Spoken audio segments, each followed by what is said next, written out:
Leave that paperwork. Leave that paper. Come here.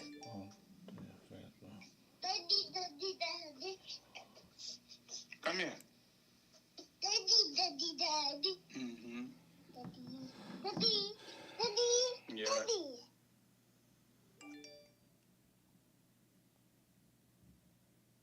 Okay, we're on now.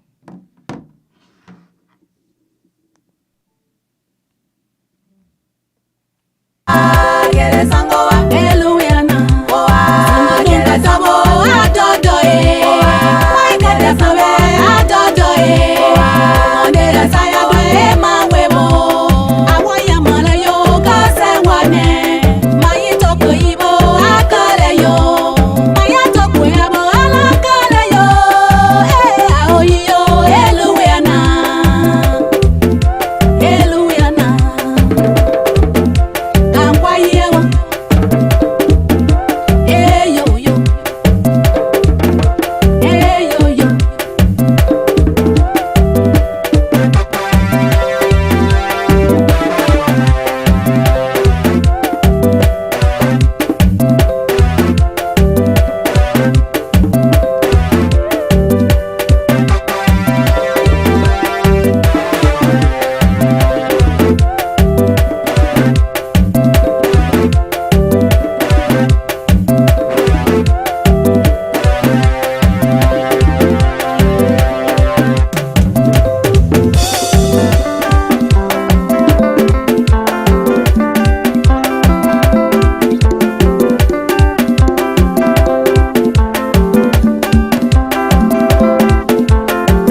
Si vous ne savez pas, this is Alison Pitt.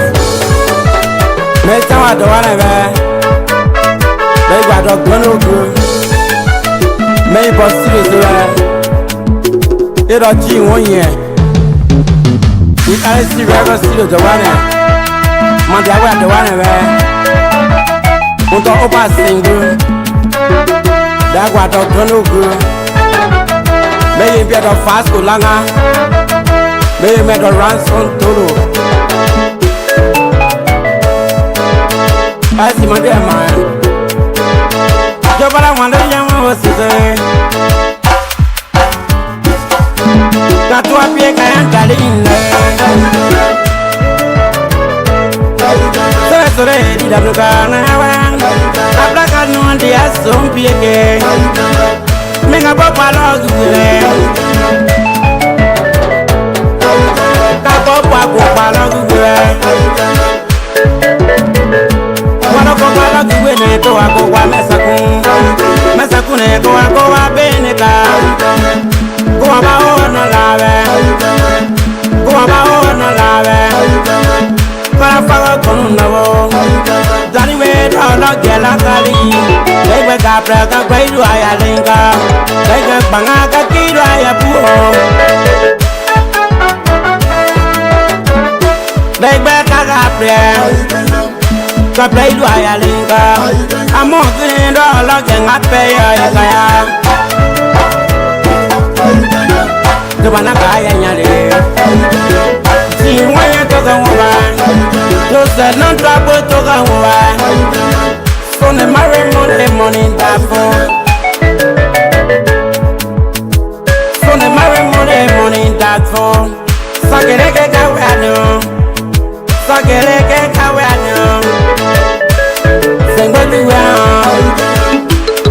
Palaloge, Maleposia, Gogada, Yoga, the one I Jinda Batoga, we were looking you were young now.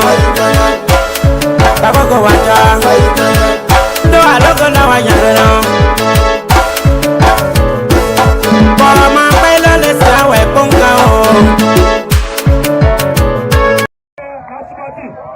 So he's here as well. We have Senator Bongay Sepe. He's here as well. President. We have our water power, and the list goes on. As we get the total listing, we'll give you more briefing. So we'll go straight into the program. Welcome and introductory remarks. Ambassador Louis G. Brown, Chairman and Tim Cummings. Mr. Brown.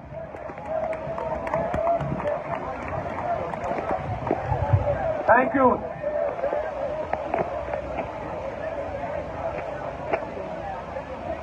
My fellow Liberians, why are we here? Why have we gathered here at the Samuel Canyon Dole Sports Complex? Why are we come from near and far to speak to our government. Why this place? Why not anywhere else? Why must we brave the threats, the violence, the intimidation, the fear from our own government to be here? Why are others who wish to be here still afraid to be here? The answer is twofold and simple. The first is the truth that too many in this country are suffering for too long.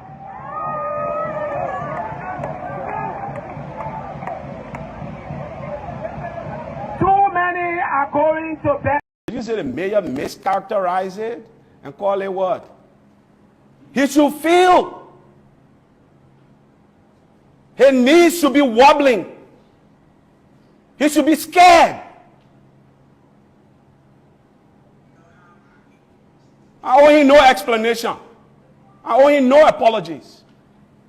I don't expect him to be happy that Liberians are tired of suffering and want to express it. You expect Jefferson Koji to be happy? Those who have privileges and are abusing power are afraid when people want to speak to such abuses. But let me tell you what is worse. What leads to chaos is when people don't exercise that right to express themselves. That is what is troubling for democracy. I don't need Koji to tell me how to organize a peaceful rally. He has no pedigree. He has no experience, he has no capacity to tell anybody that just named here how to organize a peaceful rally. What he has proven he has is a capacity to disrupt. And I dare him on that day. I dare him, read it and report it and let him hear me clearly. There is a reason they are afraid of me.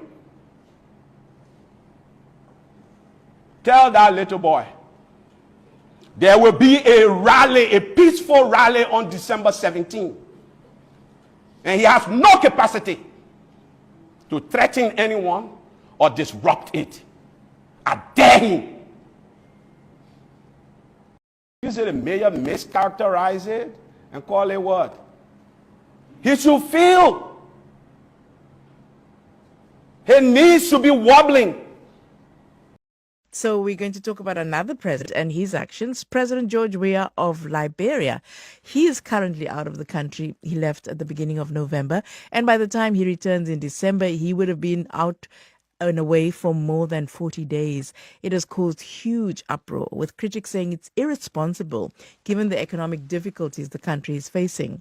Senator Darius Dillon says he is going to raise the issue at Senate.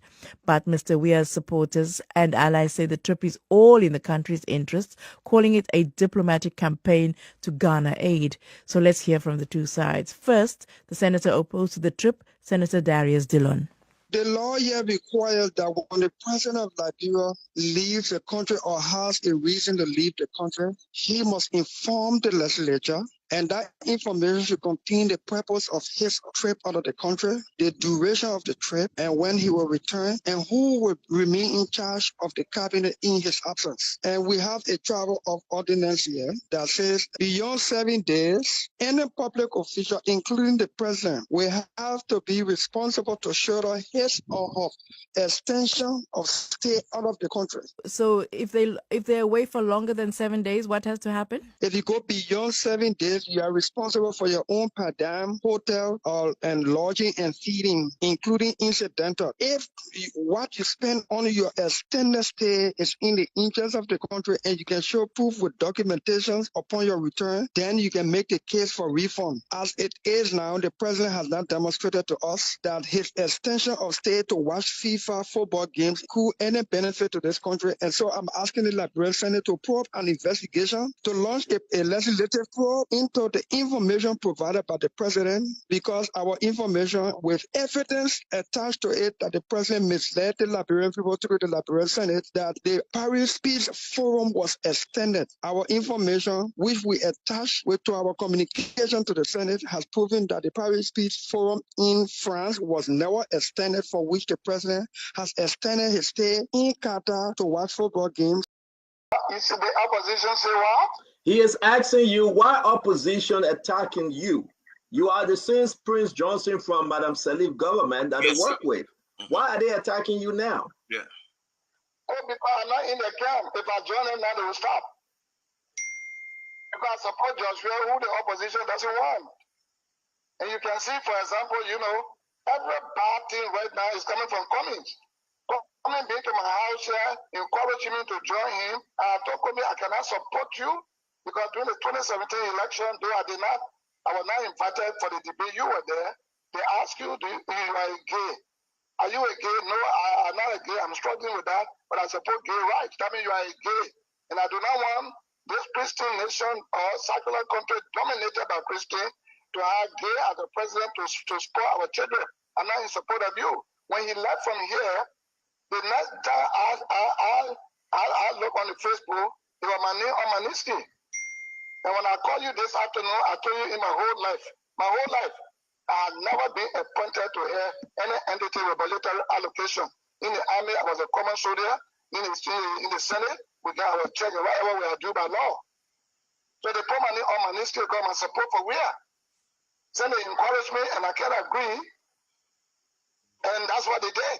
But that even strengthened me more to support where. I don't care what happened. Your second question, Kev. Yeah, I want you to expand on what you just said about Cummings coming to you and asking you for support because they criticize you as a warlord. They call your name. I want you to expand. I want you to go into it. And when Cummings asks you for support, and can you give us more explanation on that? Well, that's his business. He always said, I'm a warlord. And definitely, I am not a warlord.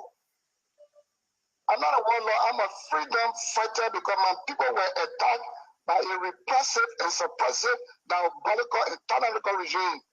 Slaughtering my people I had to defend. I'm not a warlord. That's why I wrote the book, The Guns That Liberate Should Not Rule, meaning I prefer democracy. I'm not a warlord. I didn't come here bulldozing my way with machine gun to seize power. And you people got to be like the CEO was saying, you journalists or the panelists have to really be straightforward in dealing with issues of national concern. Like in America, people attack Syria, okay? And they organize a rebel group. But they call that rebel group is Free Syrian Army. The Free Syrian Army, that's a rebel group that attack the legitimate constitutional authority. You never say anything about it. Yeah, I just want you to go into. You careful. We'll come back to you because we are moving on time. Kev, we'll come back to you real quick. I beg you. Mo Ali, go ahead with your two questions, please. Can you unmute Mo? You are muted.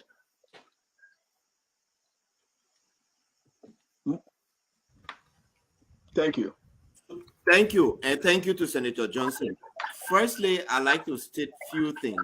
Number one, Senator Johnson, when Honorable Ure asked you if he ever did to be running mate to him in 2017, by then Honorable Swakoko Dennis was not a member of the ALP.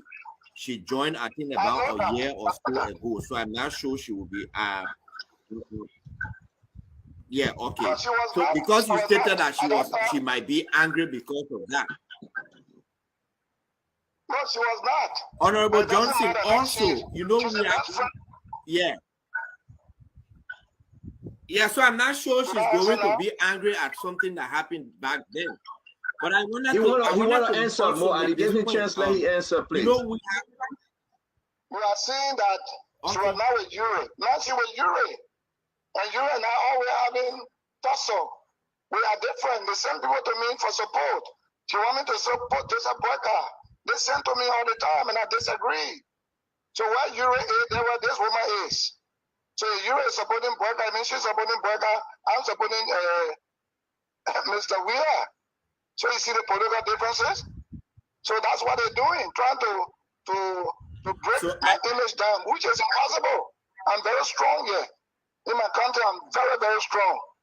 And when I appeal to my people to support Weir, we're going to elect Weir this coming election. Your second question, Mo. Yeah, any more question? Yes. Hold on, it wasn't a question. It wasn't a question. It was just a point. Senator Johnson, nobody doubt your popularity in NIMBA. But again, I wanted to come to this point. We have gone past the war and we have always been talking about reconciliation. But Senator, some of the languages that come from you when you speak does not portray a leader who wants reconciliation. When you keep referring to, I came to liberate my people from a tyrannical regime, I was a freedom fighter. Senator, it is clear that while you were fighting during those 9 months, there were lives that were taken that had nothing to do with your question. Listen to me. Your question is in place. I agree with you 100%. Reconciliation, we need to let it go. But when you continue to call me murderer, I'm a killer, I'm a bloodsucker, then the history will come back. Why I fought? This is the reason. I didn't just come here bulldozing my way. There were times you could see human being here one side, body one side, enter Lutheran church, slaughter people, brought 300 babies from Nimba, don't die in the world, people go to the end. That's why the story is coming, because the lack of honorable business does not want to let the past go. As long as they bring the past into the present, we have to justify our war because we have to fight in defense. I know you're right. It's wrong to open all wounds. That's what I don't want. But when you attack me every time and fighting for the need to move from a school, say I'm a visionary who built a school for legacy. That when I die tomorrow, it remain with the people of Liberia. You said they will move my name. But at the same time, you got $2 picture on the $50, you got no problem with that. That's why I bring the story up. The more you can realize that the war was bitter, somebody attacked somebody before the war came. Who attacked who? The government of the day, led by the president, attacked the people of Nimba. This is no secret, it's open. Everybody know the story.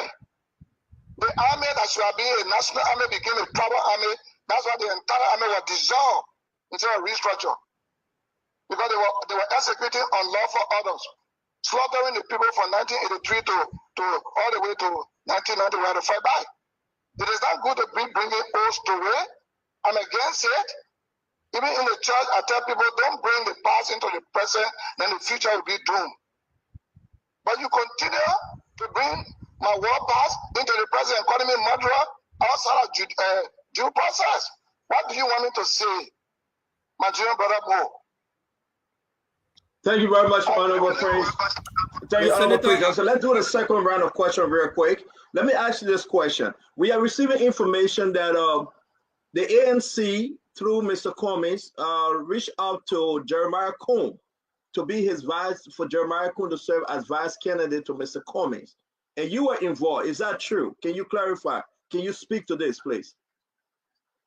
Well, they came to me and they want Jeremiah Coon to be running me to Honorable Cummings. I told, and beside that, Mr. Coon told me, because he's in our party, he's in the MDR, so he has to tell me what is happening on the other side. So I told him, 2017 election, there was a debate. And you know, during the debate, Mr. Coon was, are you gay? No, I'm not a gay, but I support gay right. I mean, he's a damn gay. And Liberia, there is a secular nation by law, but it's dominated by Christians.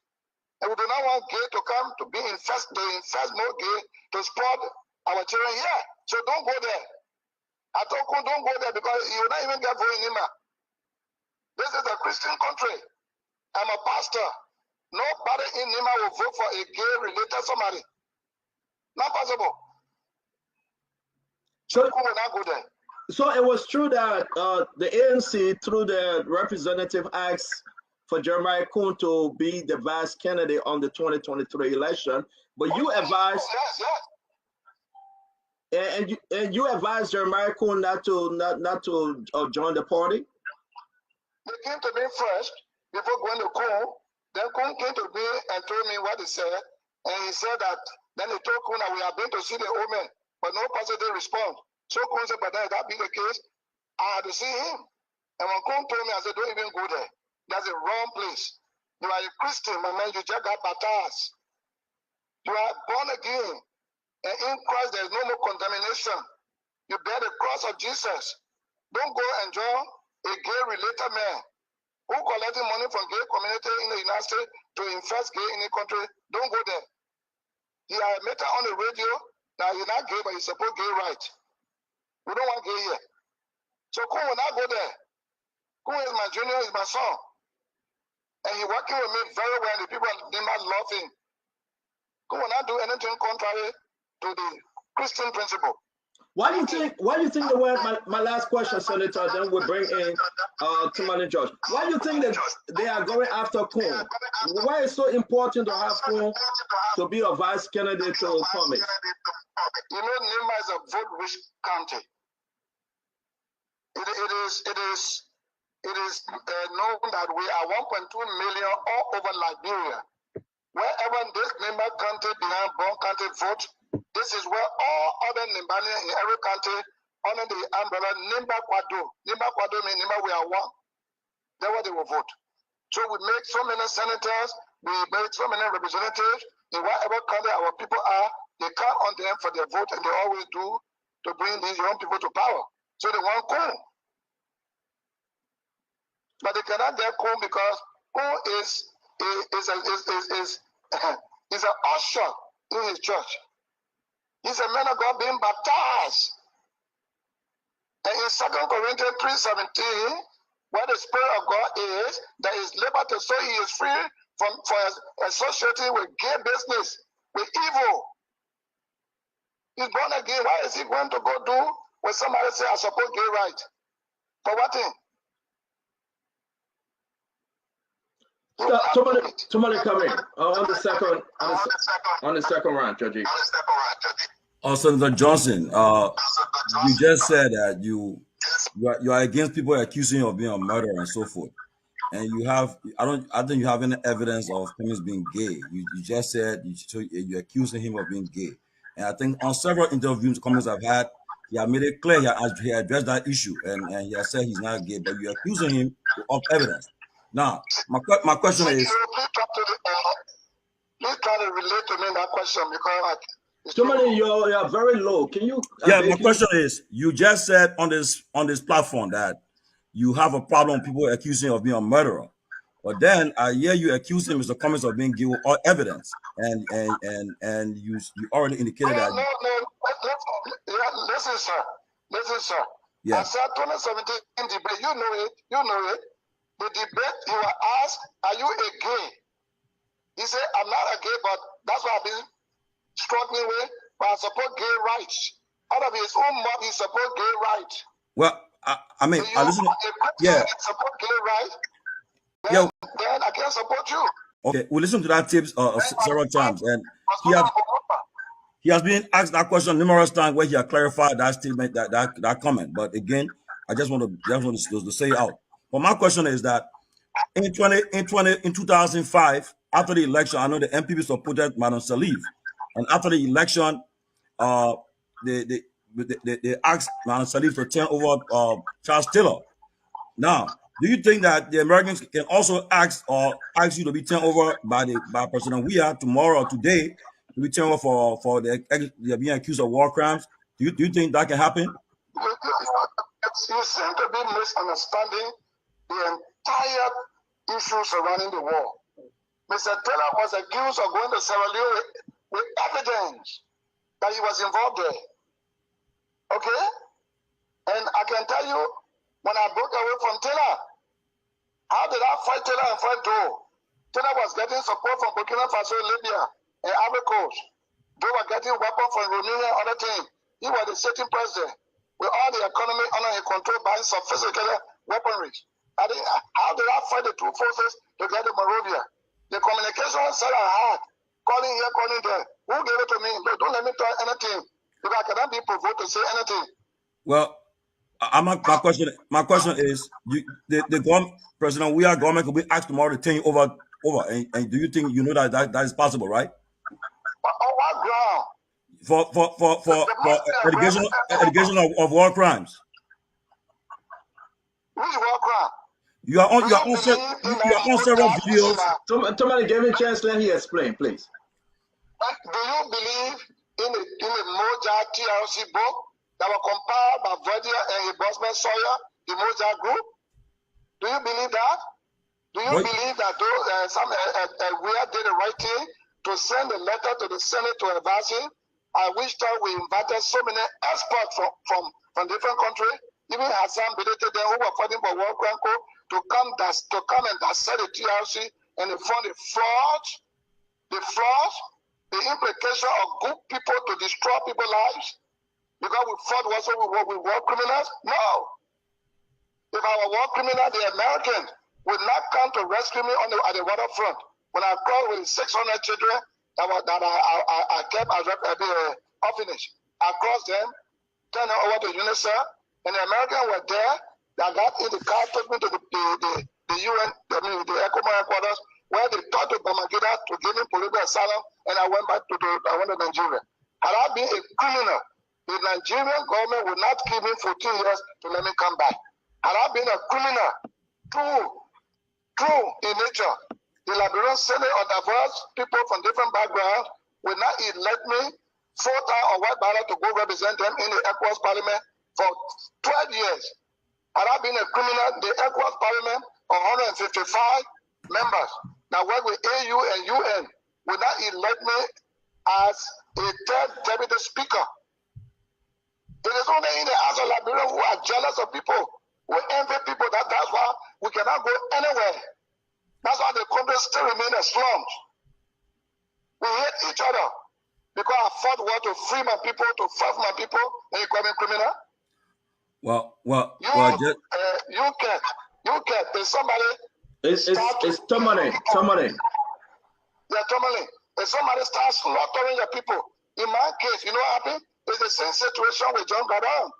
When the white Sudanese were killing the black Sudanese, then he organized SPLA, Sudanese People Liberation Army. When the Northerners were killing the Igbos, then Odonigo Ojukwu, he from Biafra, born in Africa for revolutionary action. You kill my people, I fought back, we have to defend. But we are peaceful people. We are hospitable people. Yeah, let me ask the last question. Let me ask the last question. Let me ask the last question. Did you receive any contribution from Mr. Cummings towards the university? Oh, yes, he did. I think on 2 occasions. One occasion he gave $25,000 US to Todmo. He brought it to me. And another time he sent 25,000, 50,000. Then when I invited all of the opposition parties just before the 2017 election to Ganta, where we came out with a Ganta declaration, he gave me 5,000 to add up in order to meet my hotel bills that were paying for all of the delegates that came in food. On that level, humanitarian is a good man. So yeah, but then you might returning his money. So you say you call him a gay, you would return his money? Well, he's a humanitarian. That got nothing to do with moral character. If you support gay, I cannot support the son or daughter of Sodom and Gomorrah who are confessed that you support gay to come and lead this country. That's why I preach again every Sunday. That's why God destroys Sodom and Gomorrah. If he had not said that he support gay, he should have kept that to him for us to not know. But he revealed who he is. So let me ask you a question very quick, Senator, before I bring in Kev Hassan. This is Stanton. Gay Liberians, are they not Liberians? Is it gay Liberian? Yeah, are they not Liberians? Oh, you are Liberian? But for me to know you gay, then I go support gay to be my president, I will not do it. So are you against the gay community, or are you just against the fact that you do not want a gay president? That's a party in your country. Here is not African. It's not African. That's the Western parties. And you know, in Genesis chapter 1, verse 28, 27, 28, God bless Adam and Eve, go and multiply. Go and multiply, go and produce, go and fill the earth. He was talking about man and woman to go and meet themselves and born. He was not talking about man and man to put, for another man to put his penis into another man's anus. So it's all scripture, it's all biblical, it's ungodly. To be clear, Senator, please, to be clear, you are not saying that Cummings is a. You see the opposition say what? He is asking you why opposition attacking you. You are the same Prince Johnson from Madam Salif government that they work with. Why are they attacking you now? Yeah. Oh, because I'm not in the camp. If I join them now, they will stop. Because I support Joshua, who the opposition doesn't want. And you can see, for example, you know, every bad thing right now is coming from Cummings. Cummings being to my house here, encouraging me to join him. I told Cummings I cannot support you because during the 2017 election, though I was not invited for the debate. You were there. They asked you, you are gay. Are you a gay? No, I'm not a gay. I'm struggling with that, but I support gay rights. That means you are a gay. And I do not want this Christian. So you see as well, we have Senator Bongay Sepe. He's here as well, President. We have a water power, and the list goes on. As we get the total listing, we'll give you more briefing. So we'll go straight into the program. Welcome and introductory remarks, Ambassador Louis G. Brown, Colonel Tim Cummings. Mr. Brown.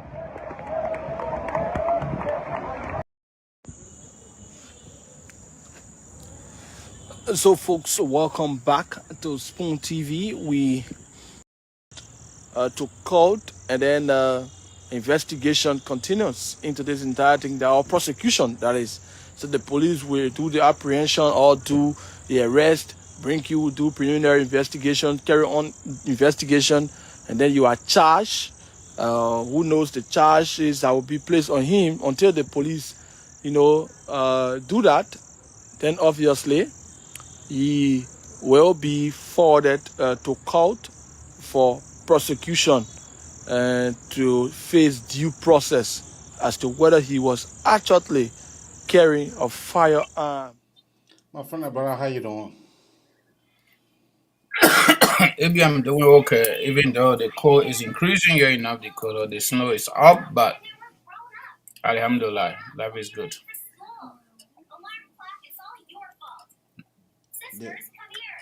Can you hear me? The noise.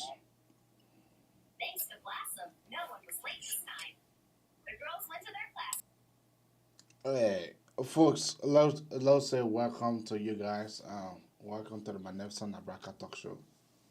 Here we discuss the truth. Nothing else but the truth. We are. Yeah. You are good now. Okay. Yeah. What's popping? What's become of the rally?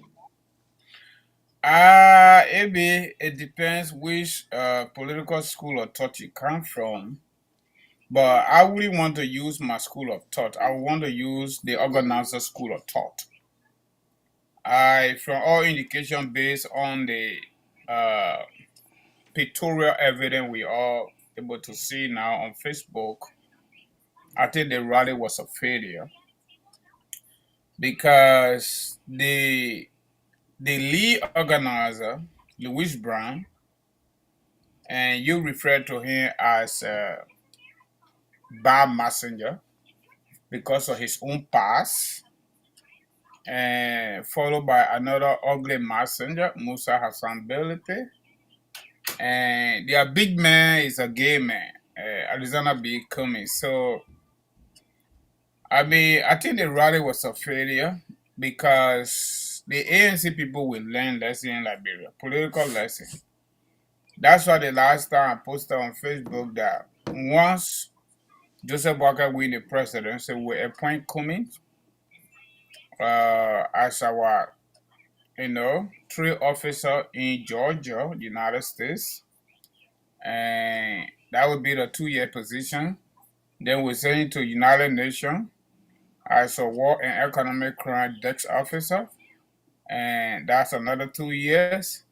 Then we'll get him back to Monrovia to go to LU, and so that he can be supervised by Subsecretary General to do his political science 101, so he can understand the politics, the intricacies, the dialectics, and the word they call ideology, political ideology. He has nothing.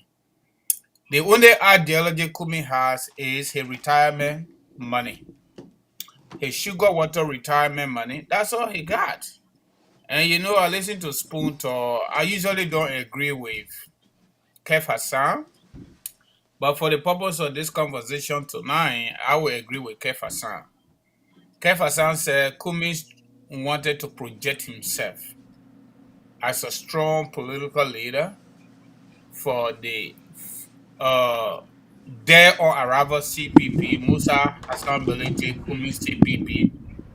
You see, it is difficult to defend evil. It is very, very difficult to defend evil.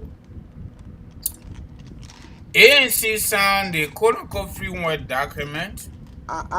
For me, I having different view on but let me finish with my thought. The gathering. You can have different view, but let me finish with my thought. If I would let something beyond, let me just reverse a little bit. Let me read the topic to our people, so I can, just pick up from where I stopped. All right, folks. So tonight we are discussing. We actually got 2 segments of the show tonight. We got a political, segment which we already started. So there are 2 topics. One is Alexander B. Cummings, Musa Bility CPP rally.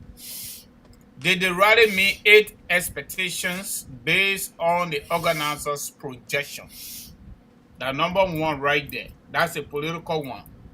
The humanitarian one is one of our regular followers, our own sister, humanitarian, Stim Bongay, in parentheses, Timba, I think Ibi will call that. Timandra. Timandra, okay, yes, Timandra, humanitarian work in Liberia. So after the segment, this political segment will be bringing her on board. She is involved in some helping hands in Liberia, especially children. Now she's rallying around us to help her with small money, cash app or Zelle, to be able to help the children in Liberia for Christmas party, something like that. So please join us to share your thoughts, okay? So like I was saying, Ibi, I'm not a follower or maybe a fan of Kef Hassan, because for the most part, he got his own reason why he said what he said. And the last time there was some Bengal America check trending on social media. I think I forwarded it to you. Kefiko is getting about 20-25 grand. That was a fake.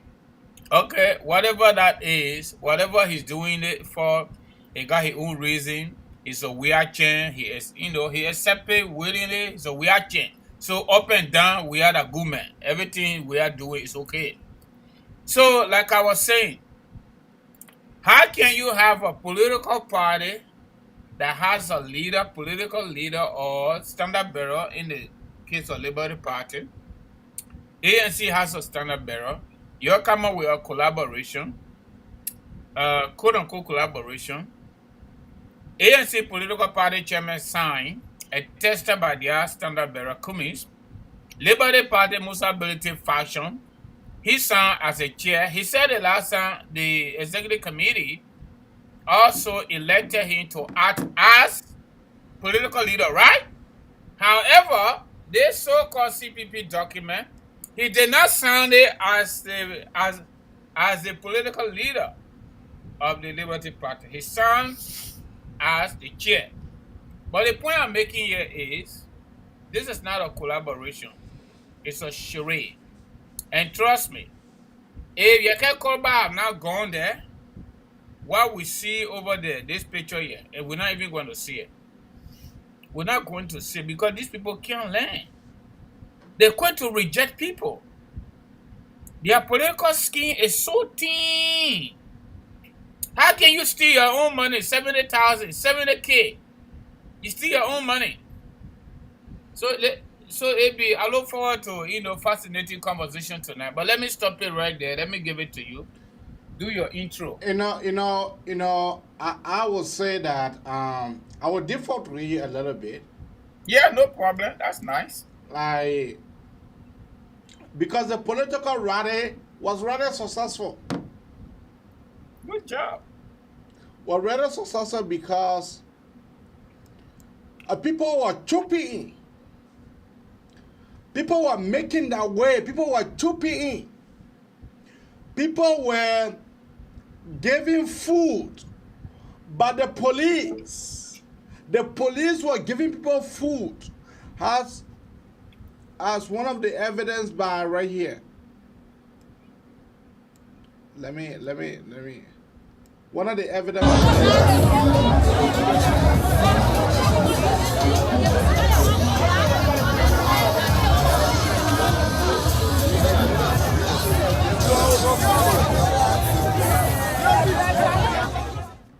So that had the political rally was rather successful. People make their way. People troop in. The place was jam packed. The place was actually crowded. In fact, I can be able to compare the political rally with Helen Foster protest that he had. The way the people came out to that protest, I can be able to compare the political rally with that of the protest. Our people show up. Our people were able to show up, and our people never disappoint. They never disappoint us. So for someone to be thinking that Arizona B. Cummings, he does not understand that he need to go back to school, that he need to go back to the Liberia College to go to understand political jargons and political philosophy, I think that is a dead respect to Mr. Cummings. Because our people never disappoint. Our people know that they are suffering. Our people know that they are suffering. So our people show up. Our people were able to show up. Yeah. Keep on a good job. ANC people already praising you.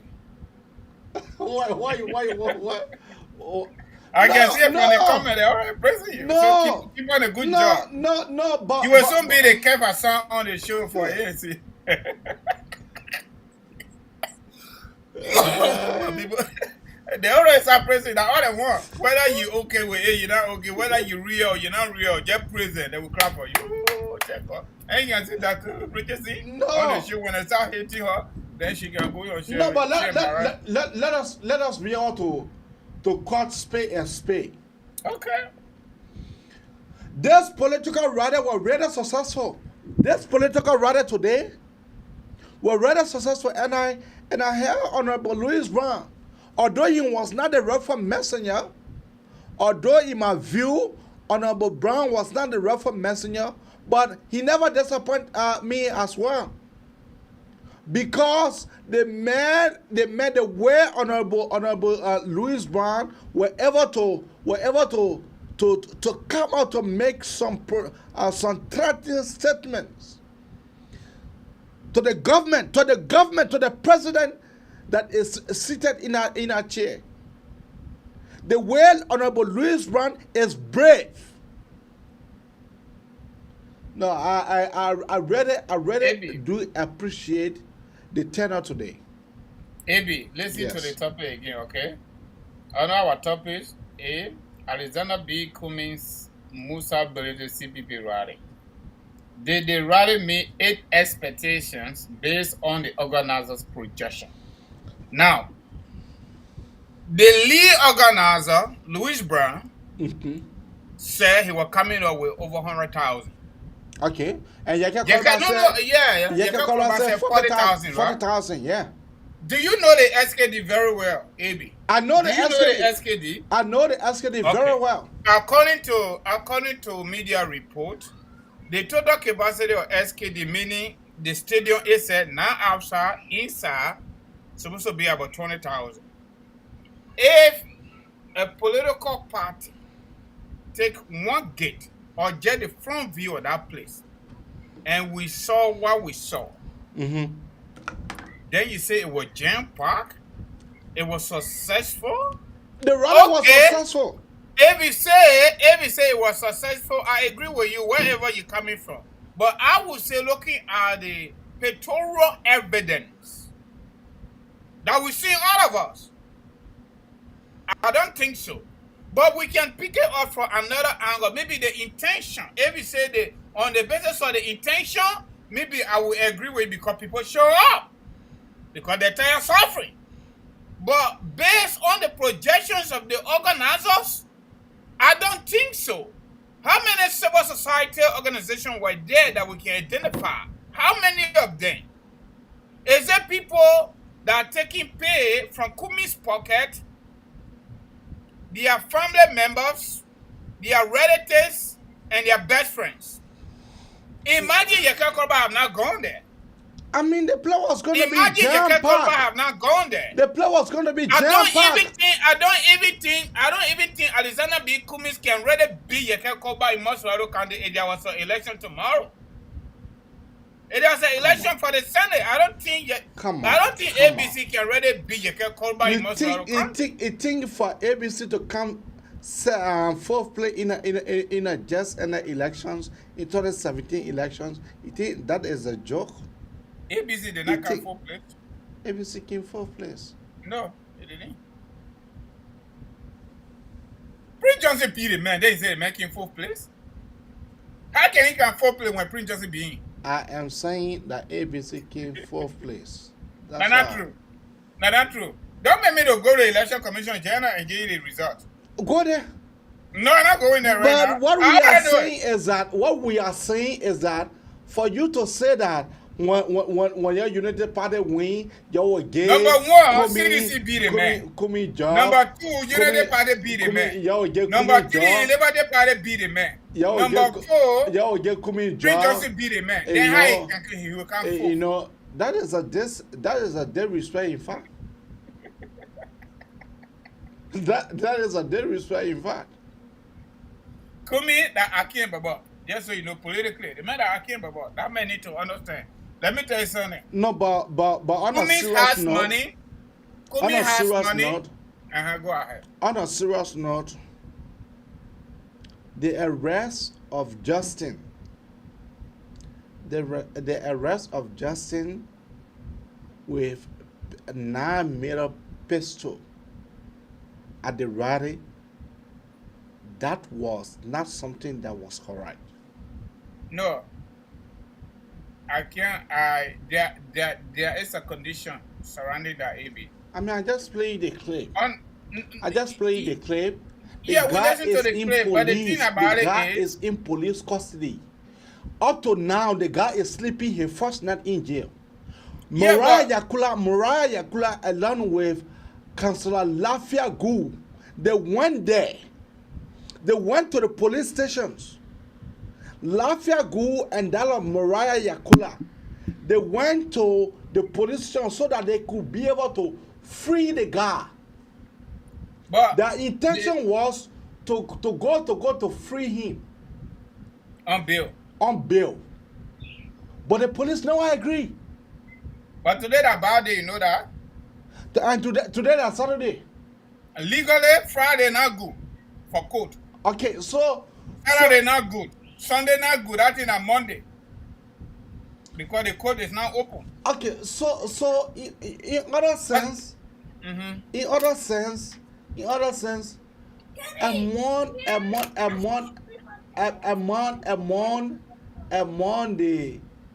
the people, among the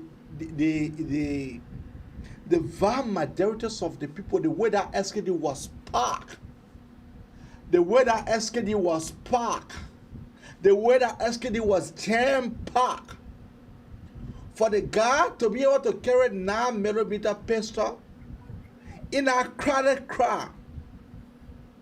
And more, look, the SKD was parked to the extent that you could not even see the ground. Amy, look at your background. Look at your background. Why are you talking like that? No. You already making it. Guys who are ASA people that pressing you all right and said pressing you and all. No. Let me just say something on the issue of the firearm, right? Let me say something on the issue of the firearm. I got a few questions to ask. I know you don't have an answer. If you do, give it to me, okay? Number one. The number one question here is, did Alexander Cummings and his lawyers, the life of Yakula and Gu, did they know that the bodyguard to Cummings has a firearm? Number one question. Number two, did Alexander Cummings himself knew that his bodyguard was using firearm to protect him?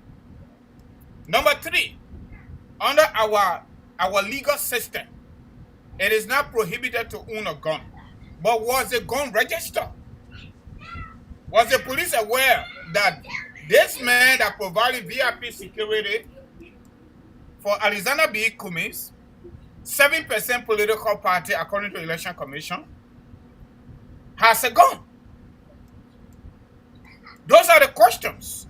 From our indication, if that firearm was not registered with the police under our system through Minister of Justice, then he's in trouble. If the firearm was registered, then it means it's good. Because even right here in America, even though we got something we call Second Amendment, but you can't get it without registering. You can't get it, say, read 21, right? And you got to show your ID, right? So we got similar system in Liberia.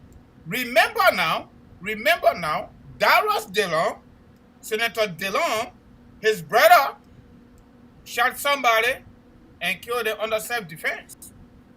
And he won our case.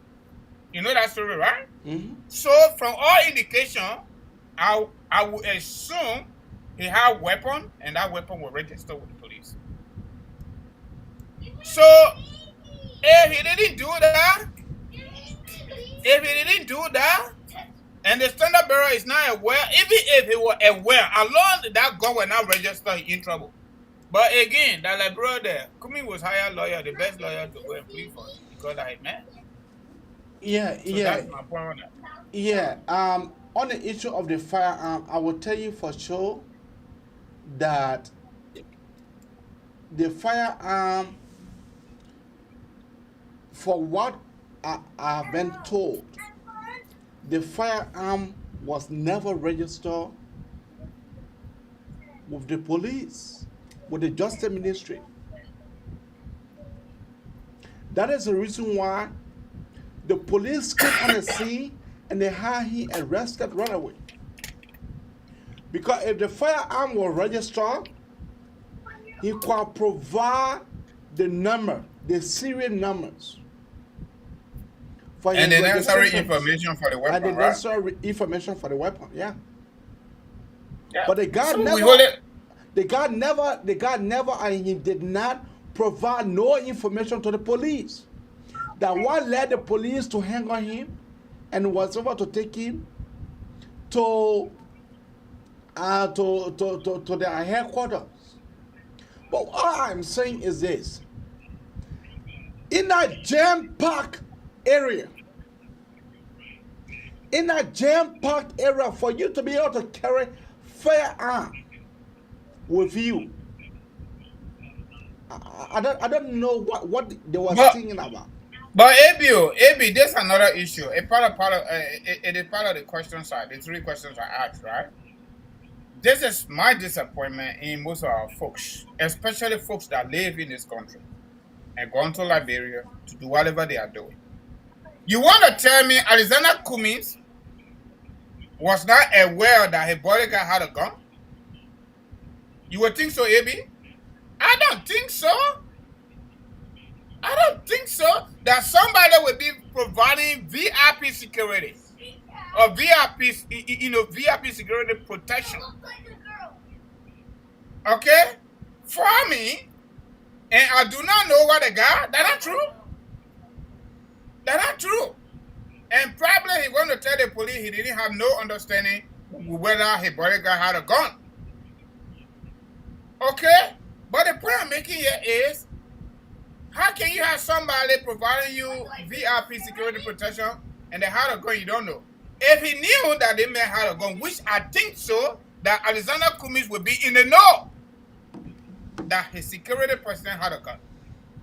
Why he, Alexander Cummings, decided not to register that gun? And he lived in America for 46 years.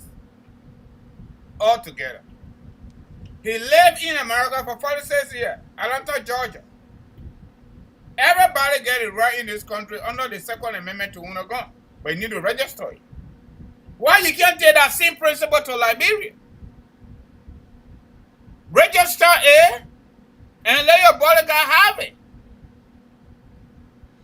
Yeah, but the thing about it, is that that is the reason why I know that is the reason why you are saying that Mr. Cummings need to go to political school 101. No, it just Bility. But like some people just feel that they are involved in the game. You will know that Mr. Alexander Cummings, he was able to hire that gentleman, and that gentleman providing maximum security.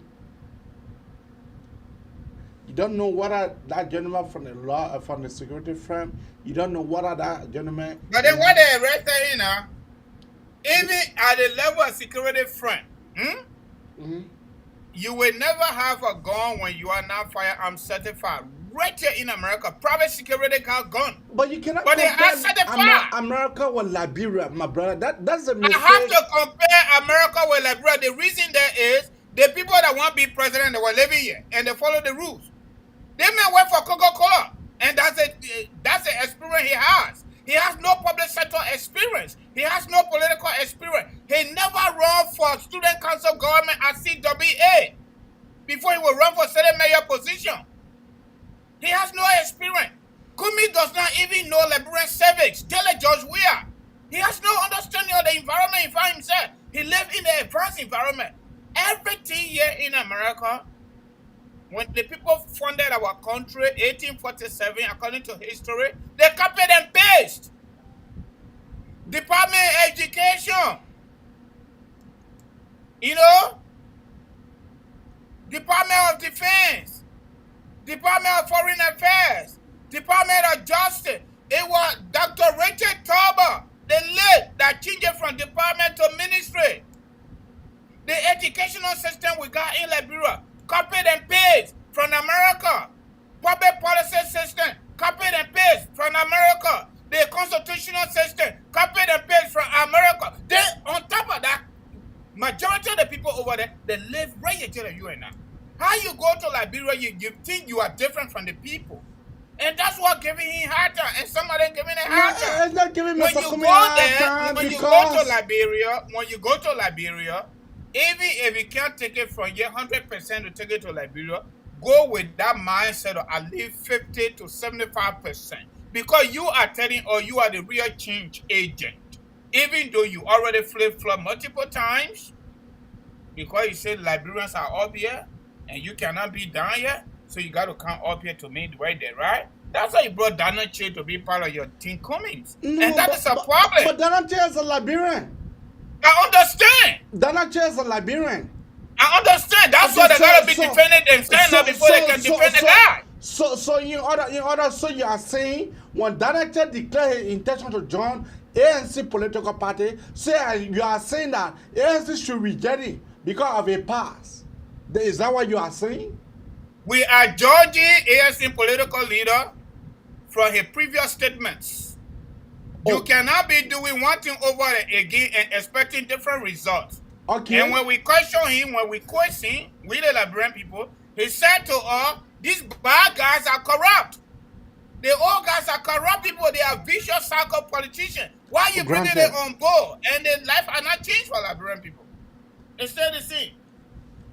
Donald Chair, for him declaring his intention to join the ANC, I see no problem wrong with that. If you don't see no problem with it, they don't see no problem with Prince Johnson. If you don't see no problem with it, don't see problem with Prince Johnson then. No, there's a difference between Mr. Cummings They're and not Prince Johnson. different. There's a difference. They're not different. Donald Chair told our people in Lofa County that they were hosting the rebels when the people were only doing their cocoa and coffee. Okay? And they went to Lofa and killed our people for nothing. Do you have evidence of what you said? I got evidence. They carry a massacre all over the place. Who? When you say Donald Chair and his group. No. Donald Chair was defense minister. I know that. Using the Malaysia group, using the Demon Forces group, and using all the other I know stuff. that Mr. Donald Chair was a So defense minister. If you have problem with Prince Johnson, then you should have problem with Donald Chair because that is 6 or 7 people. No, that's if you say you have a problem with Donald Chair, you don't have a problem with Prince Johnson. I'm looking at Mr. Cummings as a clean man. Mr. Cummings as a clean man. Is that how I'm looking at him tonight? But that's what he told us, but he's not a clean man. He's not a clean man. He supported the war. Come on. Mr. Cummings supported the war. What about that? Do you have evidence to what you are saying? Let Mr. Cummings bring evidence of vicious cycle politician because he already picked up enough of them. Look, to be frank with you, Abby, Mr. Cummings is in the right path. He is on the right path to the presidency. That was Mr. Cummings, and that was Louis Brown, and that was Donald Chair, and that's the reason why the other politicians within the country, that's the reason why this is what they are starting with Mr. Cummings. You think Donald Chair does not know JMB? You think Donald Chair does not know JMB? You think Louis Brown does not know JMB? They know. Okay? So if the man that can be able to look at between the JMB and be able to look at Cummings and go to Cummings side. Abby, I will hope for Cummings people, ANC people to hire you tomorrow morning so you can talk for them. No. Let me just say something. I don't need to be hired by ANC. I don't need to be hired by ANC. The fact of the fact for me is that where we should be able to speak the truth, we should speak the truth. The SKD will be jammed packed today. That's your opinion. The SKD was That's your jammed opinion. packed to the extent. I'm going by the topic, AB. That's your opinion. Okay. Was SKD, not the entire stadium, the small portion they purchased for not internal affair, but youth and sport for $2,000 US. 100,000 from Louis Brown, 40,000 from Jekyll Colbert, and the rest of the people will have just moved in there. Let's leave that. But let me say something. You said the last time on the same platform that Louis Brown was the worst messenger because he's not a clean man. I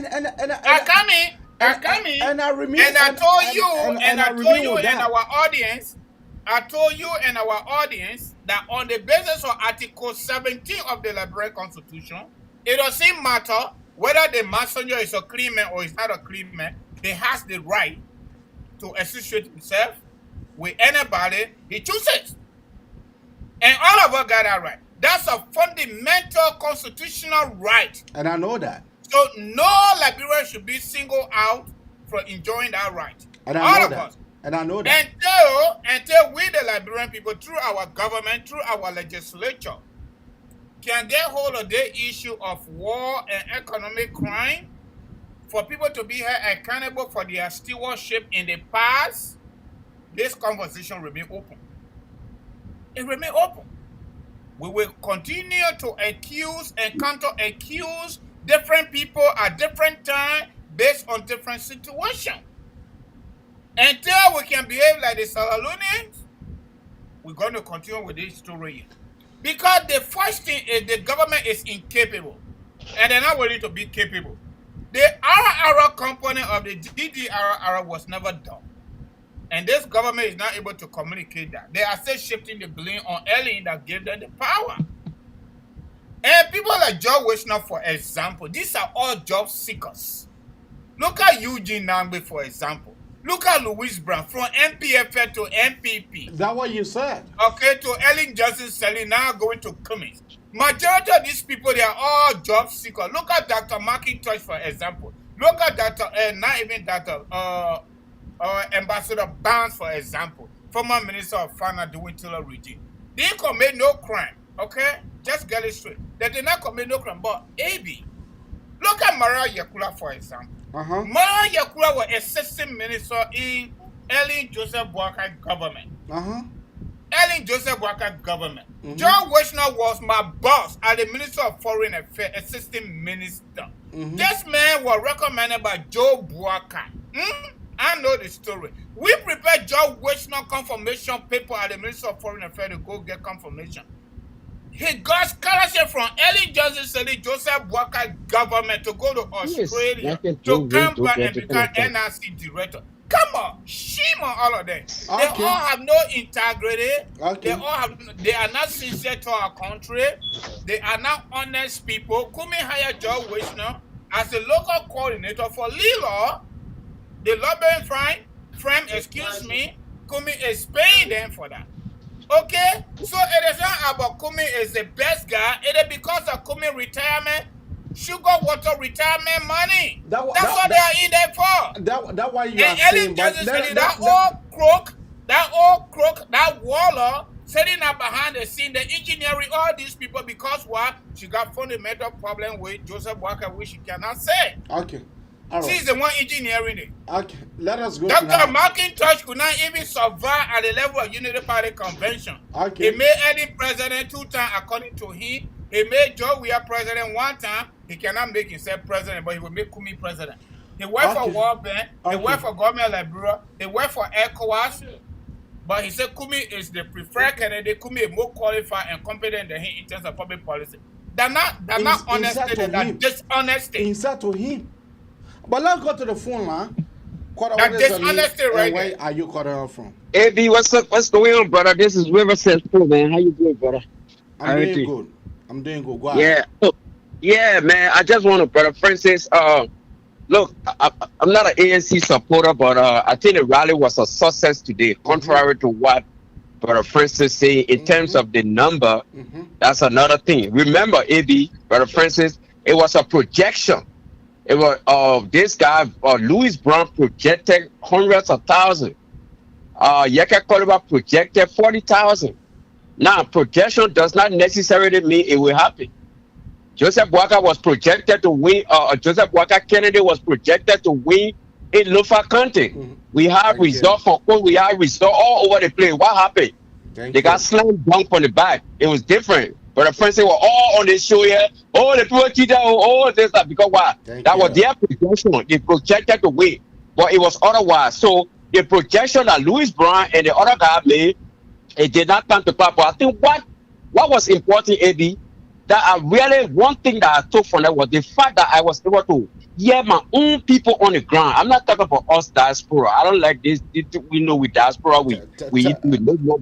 But the real voters, Tell me. Yeah, it be the real voters. For me to hear from them. To, for market women, market women or Yana boy, they spoke. I saw them on the street. And they were very authentic. They were genuine. On the stage. On the stage. Yes. The market women and that of the Yana boys. Yes. Yes. Yes. You see, everyone I listened to that message. It touched me. These are the real voters, Brother Francis, are the real voters. They're not us in diaspora who some of them may go, some of them be here for 30, 40 years, no plans of going by, most of them, half of the people are not even going by Liberia to vote. But those are the actual voters, so they are concerned. The fact that those concerns were raised on social media, that we hear it. It should be a message that citizens should listen to. We shouldn't mind the number. Yeah, the number did not exceed or reach expectation. But the number shouldn't matter. I think what should matter is the message that people sending, the school fees, the roads, and other things that they talk about. These are things that people should listen to. So as far as I'm concerned, it was a success. Depending on how Brother Francis defines success, but as far as I'm concerned, it was peaceful without one isolated gun incident, which I don't see as a big deal. And then there was no major fight, and there was nothing terrible, and then everything went well. So I mean, that's all I gotta say. Okay, please keep it. I want to just provide some correction right here. I have a correction. What's up, Pro? Yeah. My man, you know that we all do that too, but sometimes you don't follow through. I was the only so far local county man that disagree with the selection. And my host here admit to that. And when I said it, my uncle and king on the same platform and said, oh my man, the elders of local county agree for that selection. I told them, and I challenged the voters. And I challenged Omer Boakai and the people that are advancing to do that selection. My brother, Saint Liberia was funny. If I made mistake, correct me. We never had two tribal people going for this, for senatorial position, which is only 2 seats. It never happened before. To have one lawman man already there and to carry another lawman man, that was a big mistake. And I said it on the platform. When the result came out, I came back on the platform and said, you see it? I told you, all right. Hey, other people said they cheated. Okay, that's fine. I never said they cheated. I said on the platform, the decision the people made in Morovia that the result they got. That decision was not from the people. I was right in Liberia then. 2005, local people headed by university students and Musa president Sylvester Newman will carry Sumo Kubi to local county became senior senator. Loma man. Bandi Mandingo, let me just say, Honorable Fomba Kane became junior senator. After the people went through, we brought Kissy man inside, man Tembe. That's how we've been doing it. Followed by another Loma man, Steve Zago. That's how we've been doing it. But to go get 2 Loma people, I told the people that was a red flag. I just wanted to make that correction. On the other issue of Cummings projection, this and that, I can't argue with you on that. You argue with me already. Because the man said hundreds of thousands and they didn't get it. Yeah, the people went there. That's why I said again, y'all need to follow clearly. The intention of the rally, if I were to tell their mind, that was good. Because the people went there. But looking at what we're looking at, the pictorial evidence, they exaggerated and they didn't even go half.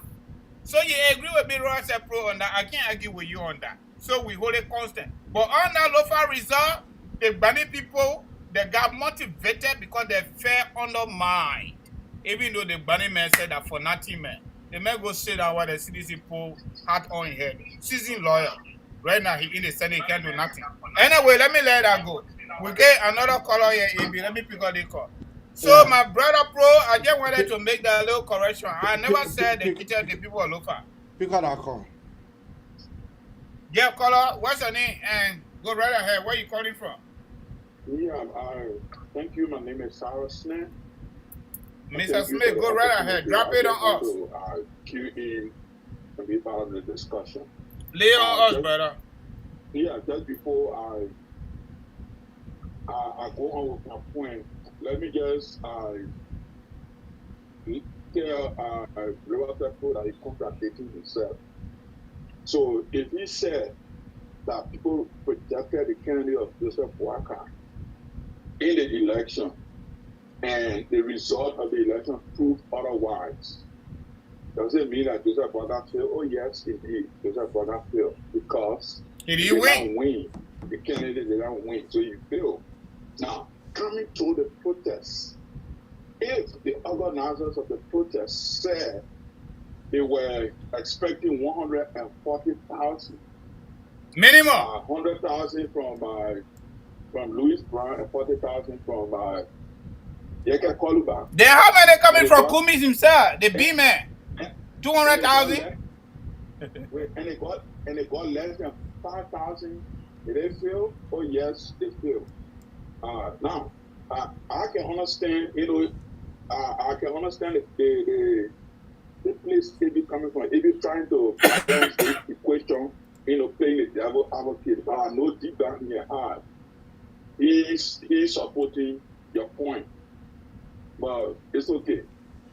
Now, look, there are things that we need to consider whenever we are organizing a protest.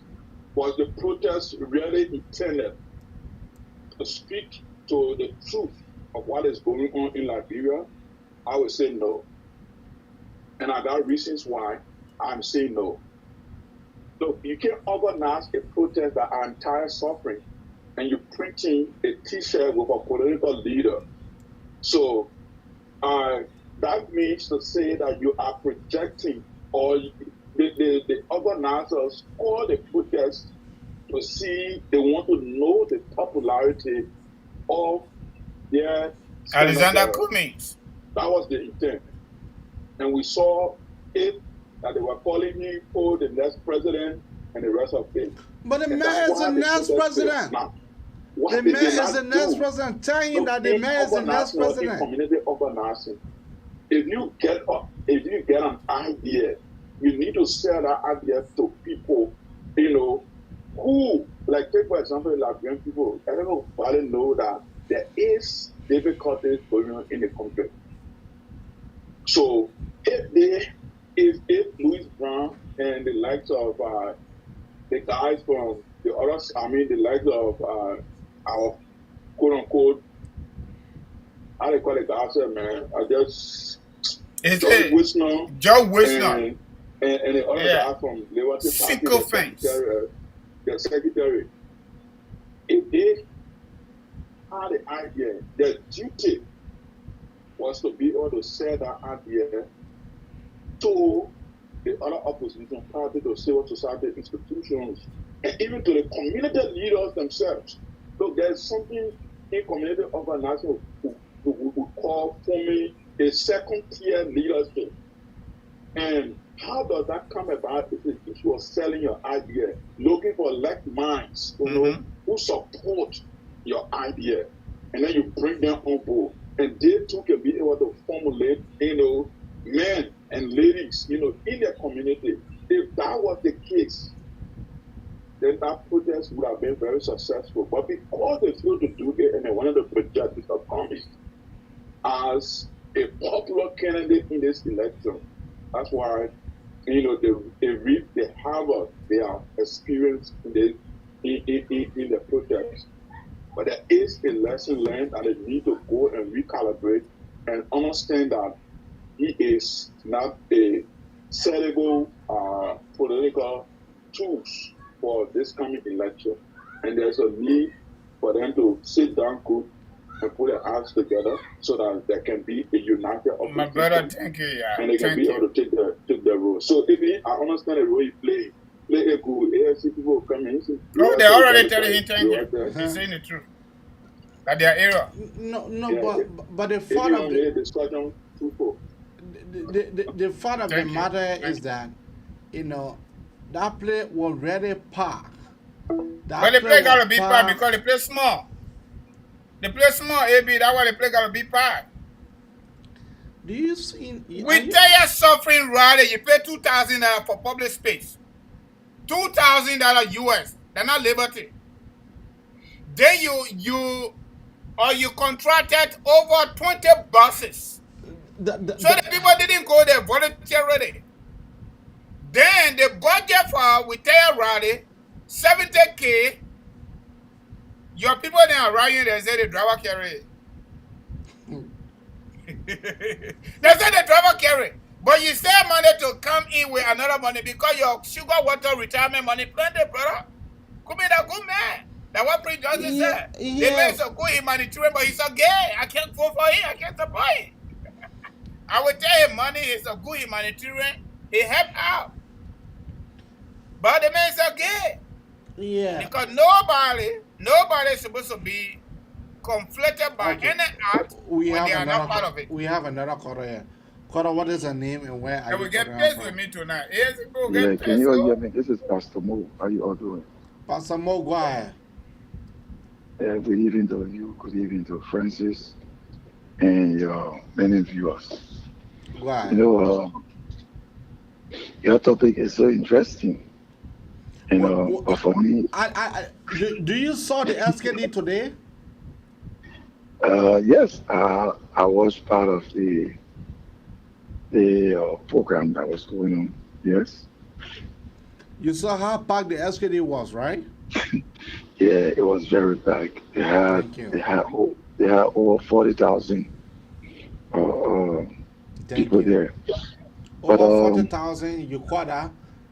yeah, I thought you would say over 100,000 people. no, over 40,000 because everybody couldn't fit. They were even calling those people who were sitting in the bus who didn't even want to come down. Okay. So they were calling them to come down from the bus because there was no space. So Yeah. but anyway, Yeah, you get it. I really don't know. You see, I feel for Mr. Cummings. I really do. And I hope he's still not getting the sign. He's still not understanding. And the reason why all those people are behind him, because he have the cash to spend. And those people behind him, they are hungry. The first failure of Mr. Cummings is that You he think never. Louis Ryan is hungry? You think Louis Ryan is hungry? But Louis Brown don't have job. Let me tell you this. If you can recall, Louis Brown, he was totally against Edding. When he spoke one time, he said Edding had desecrated. I know that when Ellen went to go meeting at how do you call the place there? World Trade Center, and there where Eddie recruited him from.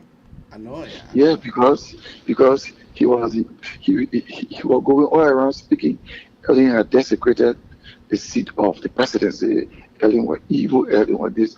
But the moment Ellen gave him job, he became quiet. So all of them you see over there. If any other person today form a new political party, they will go there. The reason why they are doing it, they are not consistent. Because if I am in a political party and that party, I know it's not doing the right thing, and I love that party, I love the agenda of that party, I will stay there and I will change it. I will change the negativities of that party and I will turn it into a positivity things. But let me say this. The thing about Mr. Cummings have never founded a political party.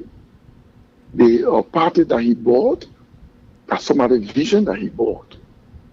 So because he bought somebody's vision, and he bought the people within that party, he will continue to face problems. And let me tell you this. You are a Muslim. Francis is a Muslim. I'm a Christian. Let us know something about betrayal. Betrayal is dangerous. And people who betray you and think that they can ascend to another level, it is difficult. What am I saying? There were two persons in the Bible that I think are read off. One of them is Judas Iscariot, the one that betrayed Jesus. What became of him? He hung himself. He committed suicide. There's another man in the Bible. He went and he betrayed his king. What happened to him? He went and he committed suicide. So everybody who betray other people because they want to ascend into position, the end is always disastrous. And that's what's going to happen. So in short, who are you referring to? I'm referring to the people who calling themselves CPP now. If they know what they know, they shouldn't be using that name CPP. They should be able to create their own version or their own name and present it to the Liberian people. Look at the pattern of the ANC. ANC was founded by Mr. Gu after they broke away from the CDC. After he was defeated from the CDC conventions.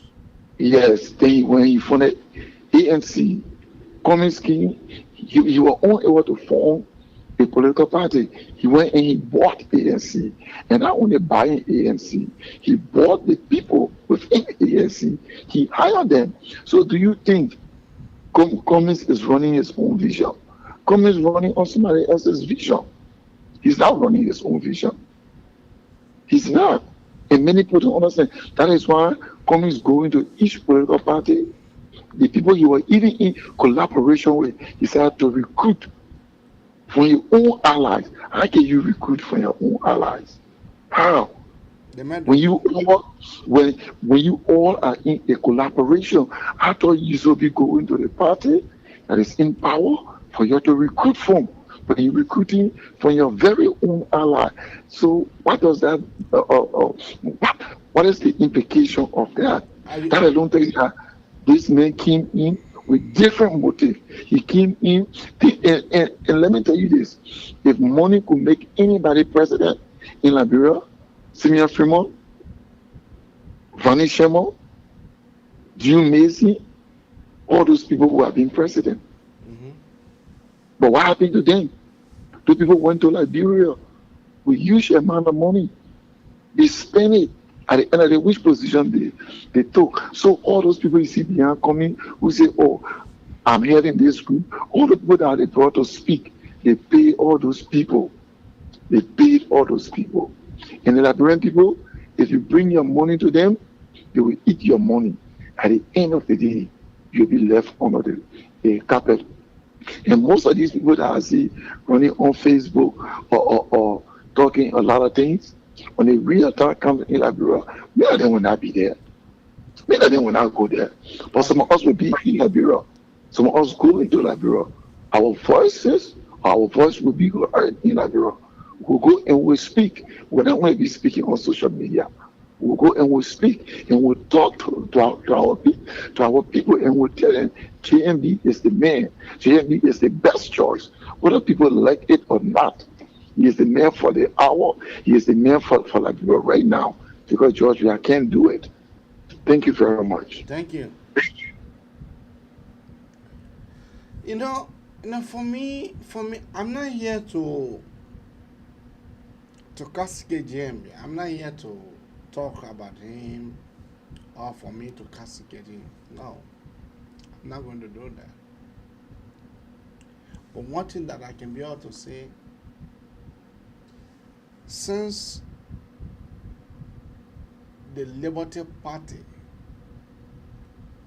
Senate brought by then, Charles Walker Bronsky is no longer in the race. No political party should be taken for granted. No political party should be taken for granted. No political party should be taken for granted. Since Charles Walker Bronsky is not in the race, no political party should be taken for granted. Yeah. Francis is back. So that's what I was saying. What I was saying was that no political party should be taken for granted right now. As Mr. Charles Walker Bronsky is no longer in the race, no other thing should be taken for granted. AB, let me give you small history again, based on our political records, right? For 2005. 2005, the CDC came first, Madam Sadi, Unity Party second, Bronsky third. 2011, Bronsky dropped. What happened to Bronsky? Oh.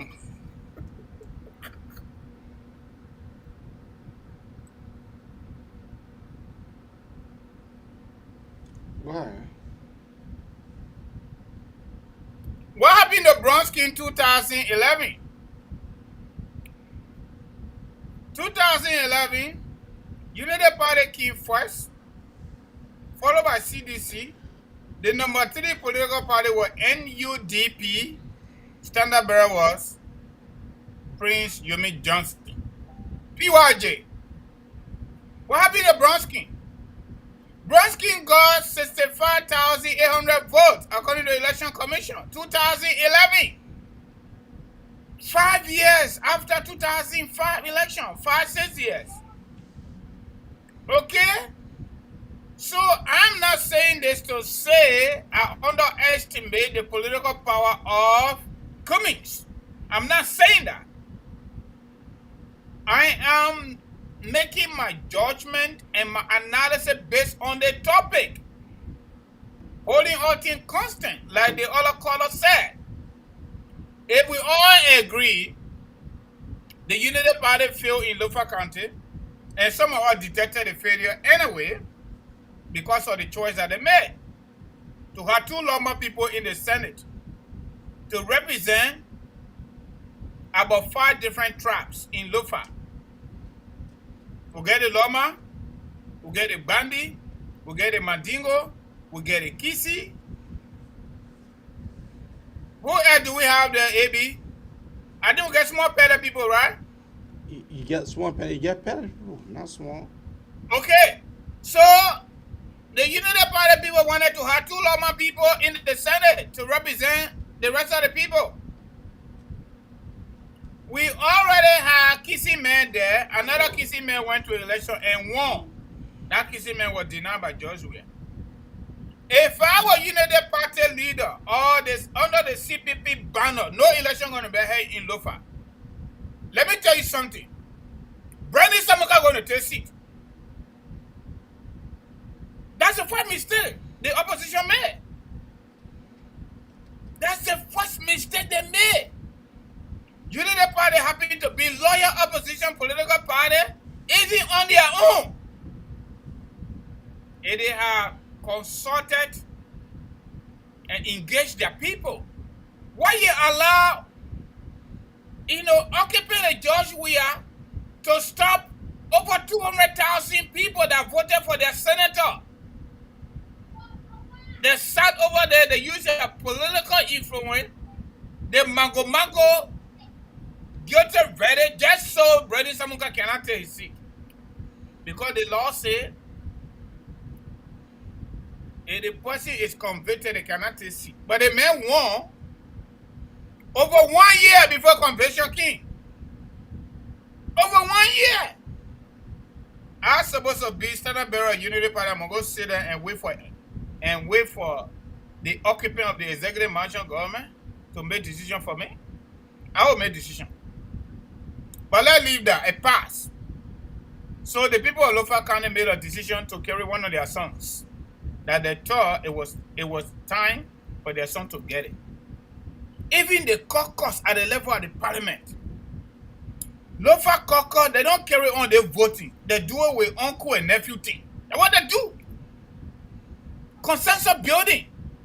The Unity Party people didn't do that with that Lofa selection.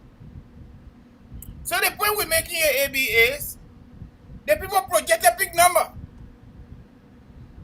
Imagine Yeke now decided to support it. But we're not seeing ANC now nothing. Besides that, the ANC may get money. But hold a minute now. Let's go back to 2005. Vani Sharma was the richest man. That 2005 election, evident by how much he spent. Vani did not win the presidency. But he won some people at the level of the Senate. Good number as compared to Cummings. Cummings ran, he didn't get 1 seat. According to media report, Cummings actually spent more than Vani. At the end of the whole nyama, you can still remember that 2005 debate. Councillor Sharma and Ellen Johnson said he went a lot ahead during that debate. And it was still the issue of the war. Ellen said, okay, me, I participated. I have to change the status quo. What has been your contribution? Have you been the beneficiary of our struggle? That was a question that got Councillor Sharma and I. But that was a valid question, though. If you accuse me of war, now you're coming to participate in election because Samuel Doe gone, then you need to tell me what happened your Palestine. You were taking money from our people here, representing Europeans in our courts. and in their courts, right? But hold on a minute. At the end of the tunnel, what happened? They label the Unification Party and Vanishama Coalition Kokoto and you picking together. You see, Ellie, that one made Ellie to be political Machiavelli. Ellie knew Vanishama having the senators, those senators in that Senate. And without incorporating Vanishama into whatever she wanted, when that would have put her on her legislative agenda. That would have put her on her in the legislative agenda. So what she smartly did, she brought in Vani. She really said, hey man, now we had a better argument during the debate, like what ANC people say now. Somebody who is a lawyer, someone who went to school to learn law, reasoning, deducted and inducted reasoning. They're coupled with political interest. They sit on Spoon Talk and they don't pay anything to Spoon Network to sell Kumi. They don't even sell Kumi, but they are just vindictive. How can you say Joseph Boakai carry Kumi to court so Kumi cannot allow with Joseph Boakai anymore? Never.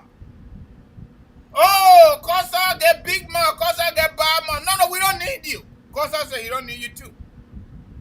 So you see, this thing here, they don't understand it because they have no political theory. I don't know which of the theory they're going with. They ain't got nothing to go with because these people have, they got no political experience in the country. They got no public service experience in the country. Kumi had never been student council president. That's what giving a hard time. But he has money. You need to be student council president before you make it. He has money. He has money, and we agree. He live in America, and begin successful. We agree with that too. Kumi is not living. He goes to Liberia. He happy Prince Johnson, Prince Johnson University, only because he had an interest in Prince Johnson. You think Kumi get that $50,000 to Prince Johnson at 25? You think that was free?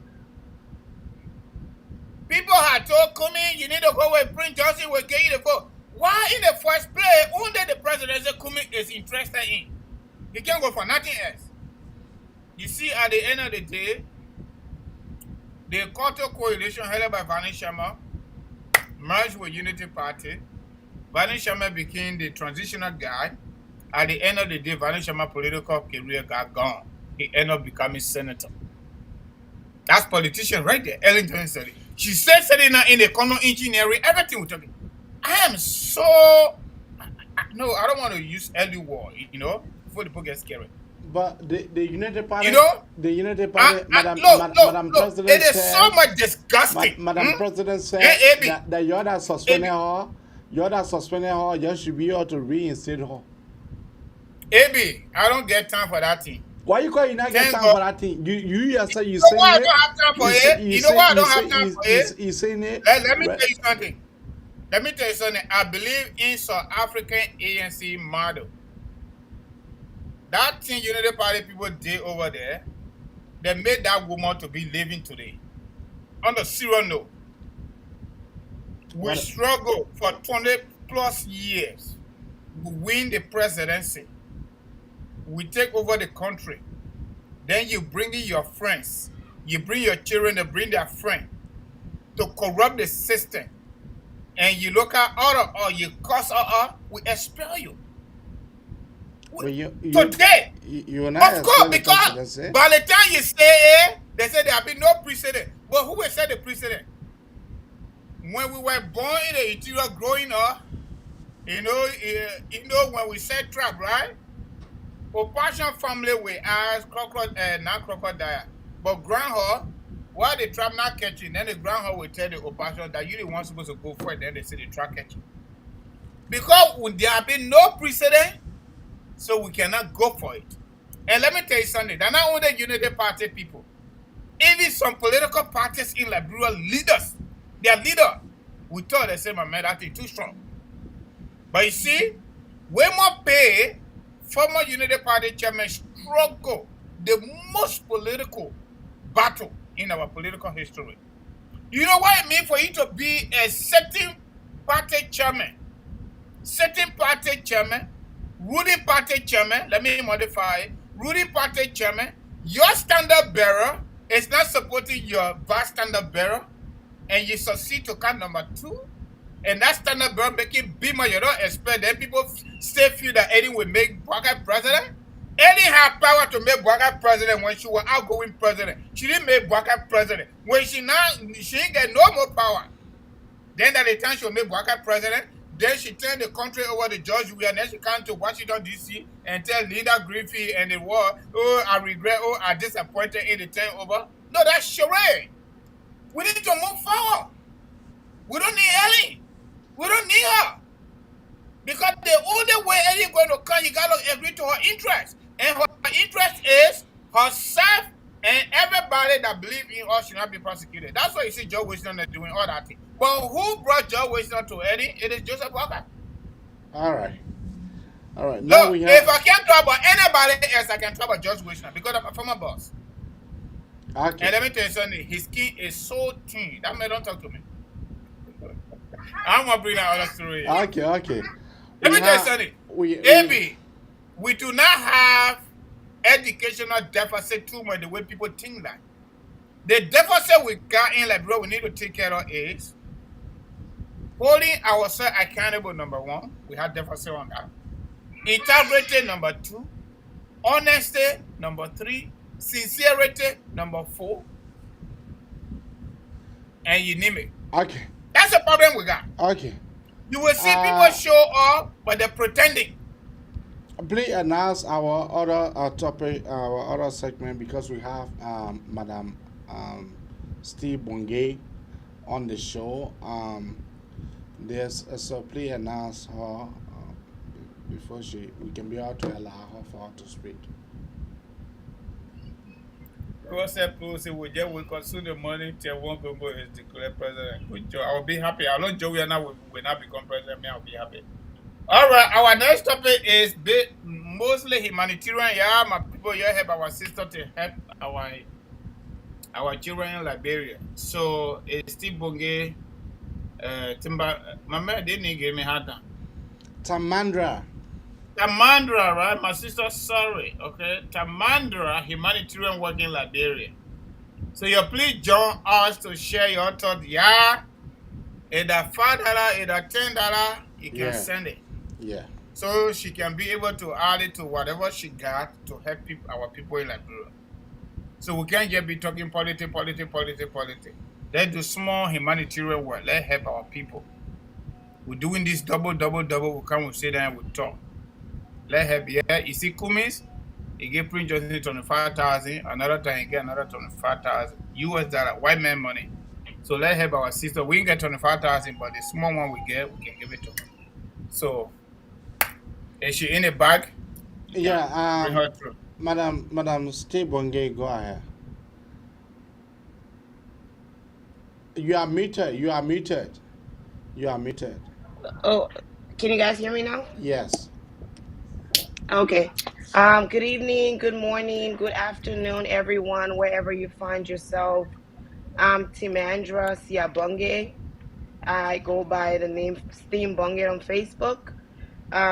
Thank you to Francis and AB for the opportunity to come on here today to be able to spread the message of our cause and seek your help or your support in whichever way you can to make this holiday good for orphans in Kakata-Magibi County, Liberia. Sorry, I'm joining on late. As you can see, I'm still dressed up. I just got back home. But I hope we can do what we're here to do, and I hope we'll have better results by the time we're done. Yeah, Francis, you come up with your first question. What? Let me come up with my first question. What is this humanitarian? Who are you assisting in our country? Who are those people that you are assisting? So AB, the name of my foundation is the Bongay Foundation, named in honor of my family. Where we have a broad scope of assisting different people from different places, focusing mostly on women and children. But we do have a program that runs at the end of every year, and that is the Christmas Angel kind of program where all through the year, kids are doing what they're supposed to do. People are taking care of them, and then at the end of the year, we try to make the holidays better, or we try to make Christmas better. So that way, Christmas Day would not be like a regular day in their lives. That way, Christmas Day is something they can look, forward to at the end of every year. So what we do is we come together with our friends and family, and we seek help from people. And on Christmas Day or before Christmas, we buy clothes, we buy shoes, we buy rice, we buy, just different things for these children. As early as last year, I was able to partner with a clinic in 72nd called the Look to Jesus Medical Clinic, headed by my big sister. And we were able to go out to the Children's Future Orphanage Home in Kakata, Magibi County to do like a year-end checkup, like a wellness check for these children. Because currently there are 62 children at the orphanage home, and we all know what it's like in the country right now. The people that got my empire is hard on them. So imagine those children at the orphanage home. So if they're not in need of services, health services, they're not gonna be treated. If they're going to the hospital, it has to be an emergency where they're about to die. And we don't want it that way. So I thought to myself last year, and I was like, if I can go for an annual physical every year, and that annual physical determines, underlying conditions that can be treated to prevent certain illnesses and, other things, why not we do this? And when we partnered with the clinic and the nurses went over there, they saw the children, because the age range of the children there is between, I think it's two to like 16, 18, 2 to 17. So we had the pediatrician over, we had the nurse over, so they went through the kids, situations on a personal level, and were able to detect some situations or some illnesses and stuff and treated the children. So by Christmas, all the clothes we bought and the treatments and everything were done, and the Christmas party was a huge success. Everybody was fine. Everybody dressed up nicely, which rarely happens, and it just brought joy to my heart. This is something that I've been doing for years. Somebody told me, why haven't you been boasting about it? I'm like, well, I'm not doing it because of clout. I don't have to do it. Like, I'm doing good. It's not my responsibility. But because I'm human and this is something that I'm passionate about, I care about it, I don't have to be out there telling people, every little thing that I do for children or that I do for people. If we were doing that, it would be a whole different, level of things. And I've been able to do it by myself for the past couple of years. But last year, the number of children increased to 52. And I'm like, I can't do this by myself anymore. So I got family, close family and friends involved. This year, they told me the number of children has increased to 62 now, right? Okay. So why do we have to do this, in a closed circle? We can do this. Other people want to help, so let's reach out. And I started reaching out to friends and families from different places, and I created a flyer. Good to announce that last year we raised $1,100 and I think it was $25. This year we have doubled that amount already.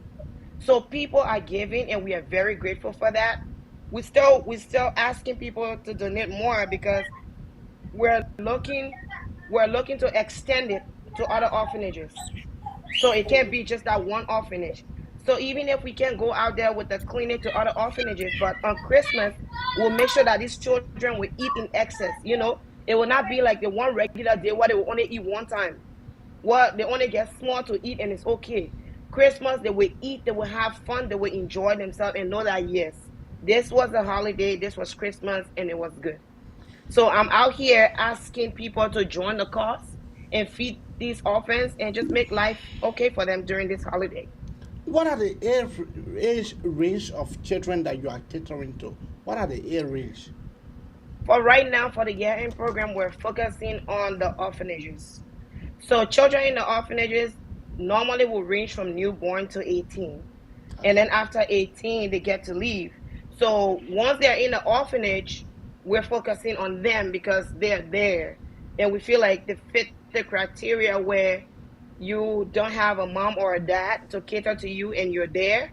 So we just try to make it, but it's basically between newborn to 18. So can I say that you are also accepting donation from people that like clothes? You are accepting donation for clothes, footwear, and those kind of stuff, because other people that where they are specialized. They are specialized in giving stuff. That a lot of our orphanage home that are here or that are back home that are accepting a gift, like barrel, like clothing, like singers, like you just name it. So are you saying that you are also you will be able to appreciate all those that want to come to you in that light? Is that what you are saying?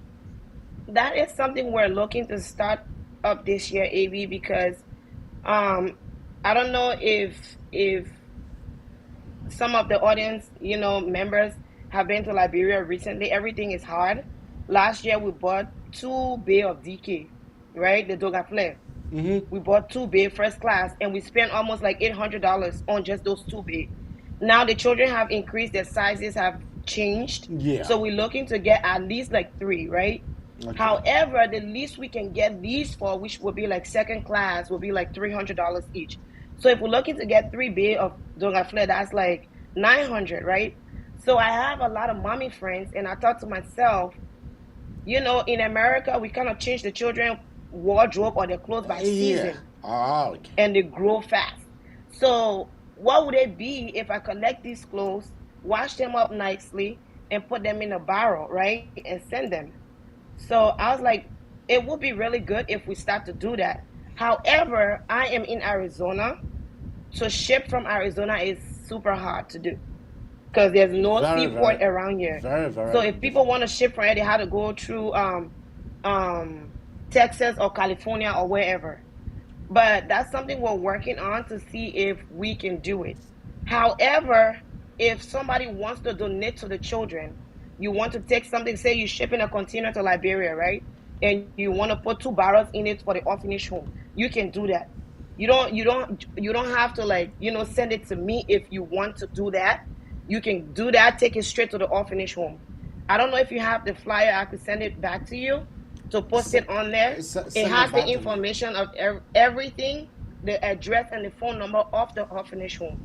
Go out there, meet these children, talk to them, see what they're going through, walk through their bedrooms, like you will have permission to do those things, but it's something we're working on. So we're hoping to see how much we're going to spend on clothes and stuff this year. If it's too much, then we'll put it together and see if we can use that money instead to ship the things that we would gather from here. But for this year, we're not looking to do that. Okay. Francis. Sorry. I think, okay, good. Thank you, Ibi. Yeah, first and foremost, I want to say thank you for your service to our country, especially in the area of volunteering, your resources, your knowledge, to help Liberian children who are actually at risk for the most part. Yeah, my children in there, they're making noise. You know how many chocolate they already paid just to the last 2 days they've been here. And they're not even thinking about whether it will finish. They're not going to finish. There are so many Liberian children in Liberia. They don't even have the opportunity to hear a single name. So if you have taken upon yourself, you and your family, to do that, we can say what we want to say, but God will bless you people. So that's the first thing. The second thing is your foundation uh, 501c kind of foundation where people can offer donation, and at the end of the year they can get it back through taxes. You know that we do that here in America. It is legitimate. That's my number one question. My number two question is, you already answered part of that, but beside cash donation and clothing that you are not make clear decision yet, what are some of the things that you will appreciate if our audience will want to kind of do some donation? Because we are all more on the same level. I live in North Dakota, at least Ebe live in Minnesota. They ship over there, but we got to take it there. If you want to come here, then that will cost you some money. But maybe somebody want to donate food. Maybe somebody want to donate peanut butter, for example. Or maybe they want to offer water.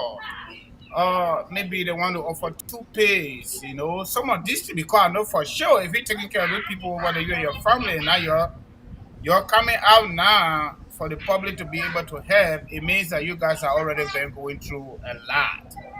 So maybe somebody will say, I don't have money, like you said. Every season we change our children clothes. Every year for sure. They're not using it because they're growing so fast.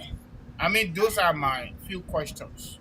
Because if you have a 501c, that will really accelerate the entire, giving.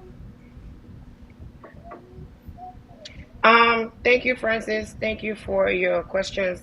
As you've stated, I've already answered part of it. So the other part is no, I do not have a 501c, especially here in America.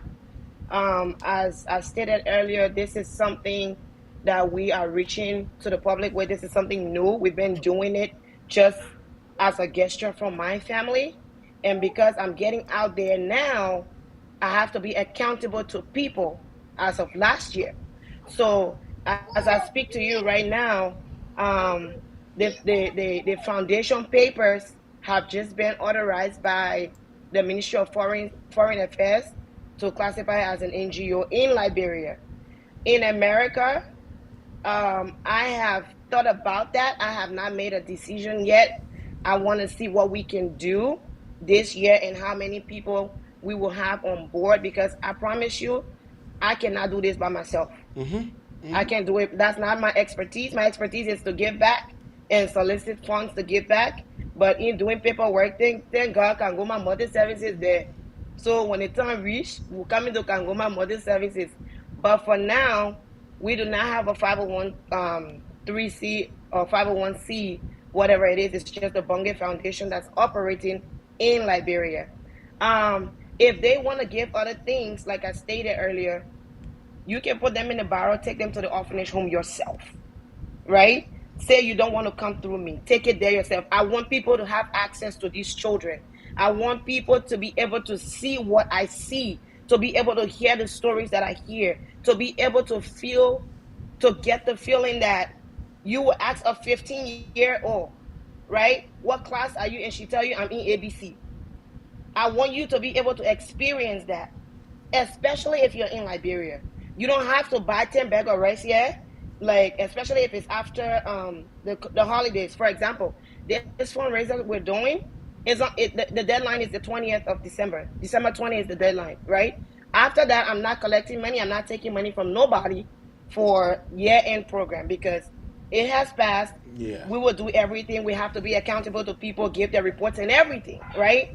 But then during the rest of the month or the next year, if you want to give 5 bags of rice and you have a family in Liberia, call your family, get that 5 bags of rice, take it to the orphanage yourself, and get in touch. That is my ultimate goal, for people to see how these kids are living and how much they're going through.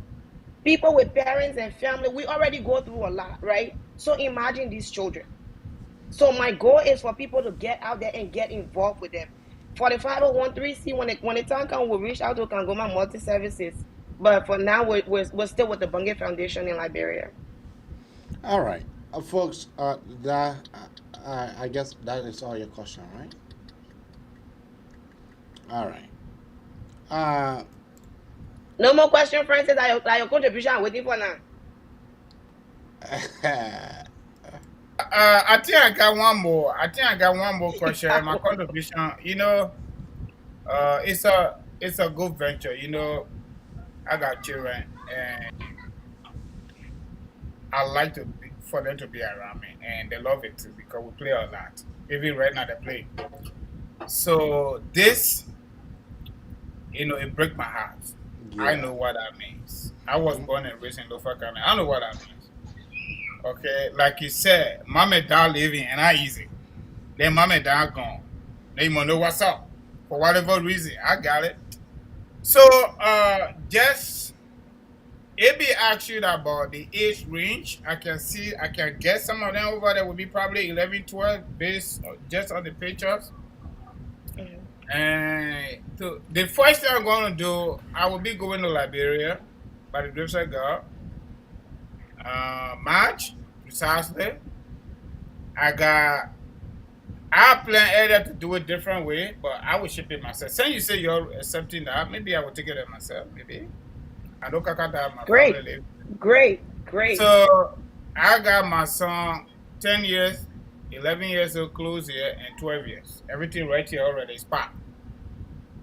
Then I got my 8 years old daughter.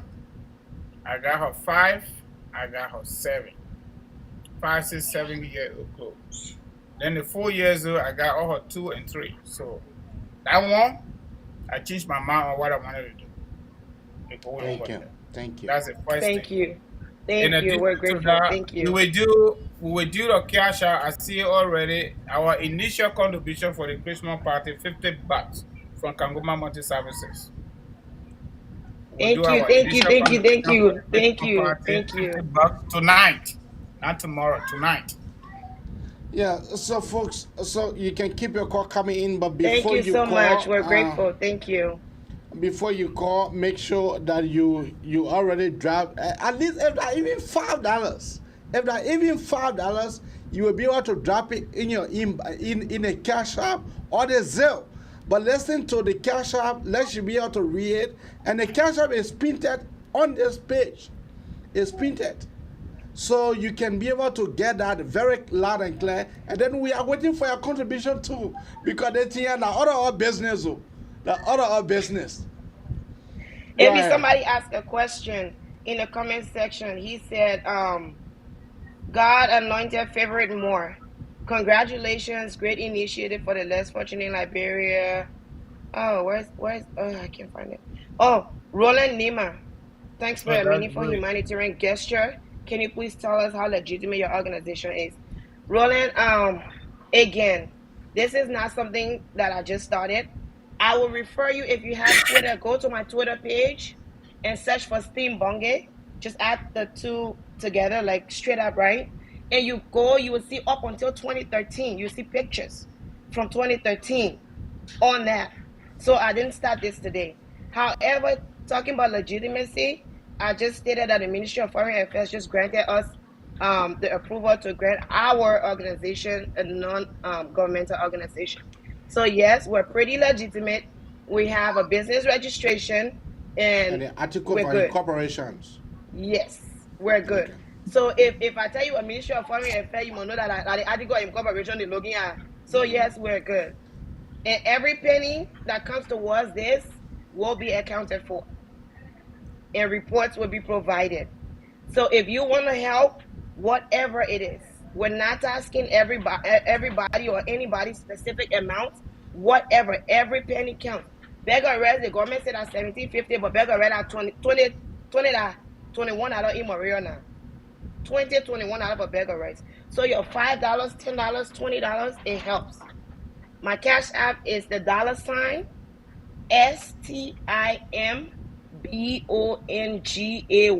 That's my cash app. The $Stim Bongay. That's my cash app. My Zelle is 470-290-9810. And the name you will see on there will be Timandra. Timandra is the name. Thank you, AB, for your donation. Appreciate it. All right. So keep your call coming out on 215-824-8124. Or you can keep us on calling on 267-938-2801. That is the number to call to be part of the Magnificent Abraka Talk Show. Yeah, tonight we are here with our sisters, with our sister and mother. She is a mother, because people that do the kind of gesture, they are mother. Okay, so they don't have to be, the children don't have to be the biological children, but because they have feelings, and we that are in the United States, this is one of the best way for us to be able to give. As the year coming to an end, this is the best way that we can be able to give to our fellows, to our Christian brothers and sisters, to our Muslim brothers and sisters. This is the best way. Trust me, when I saw this on her Facebook page, I said, this thing are going for it. Because this is the best way to give. Especially Liberia nowadays, everything is so difficult, everything is so hard. Your $5, your even a $1, even your $1 account. So please don't make us shame tonight. Please don't make us shame. They call here and be able to tell, or you can just do your silent treatment to be able to just silently go there, Stim Bongay, and then just go cash out. Because they tell now how one, the woman she have been doing it since 2013. They tell all got to join the thing here to be able to do it. All I have to join the here to be able to do it.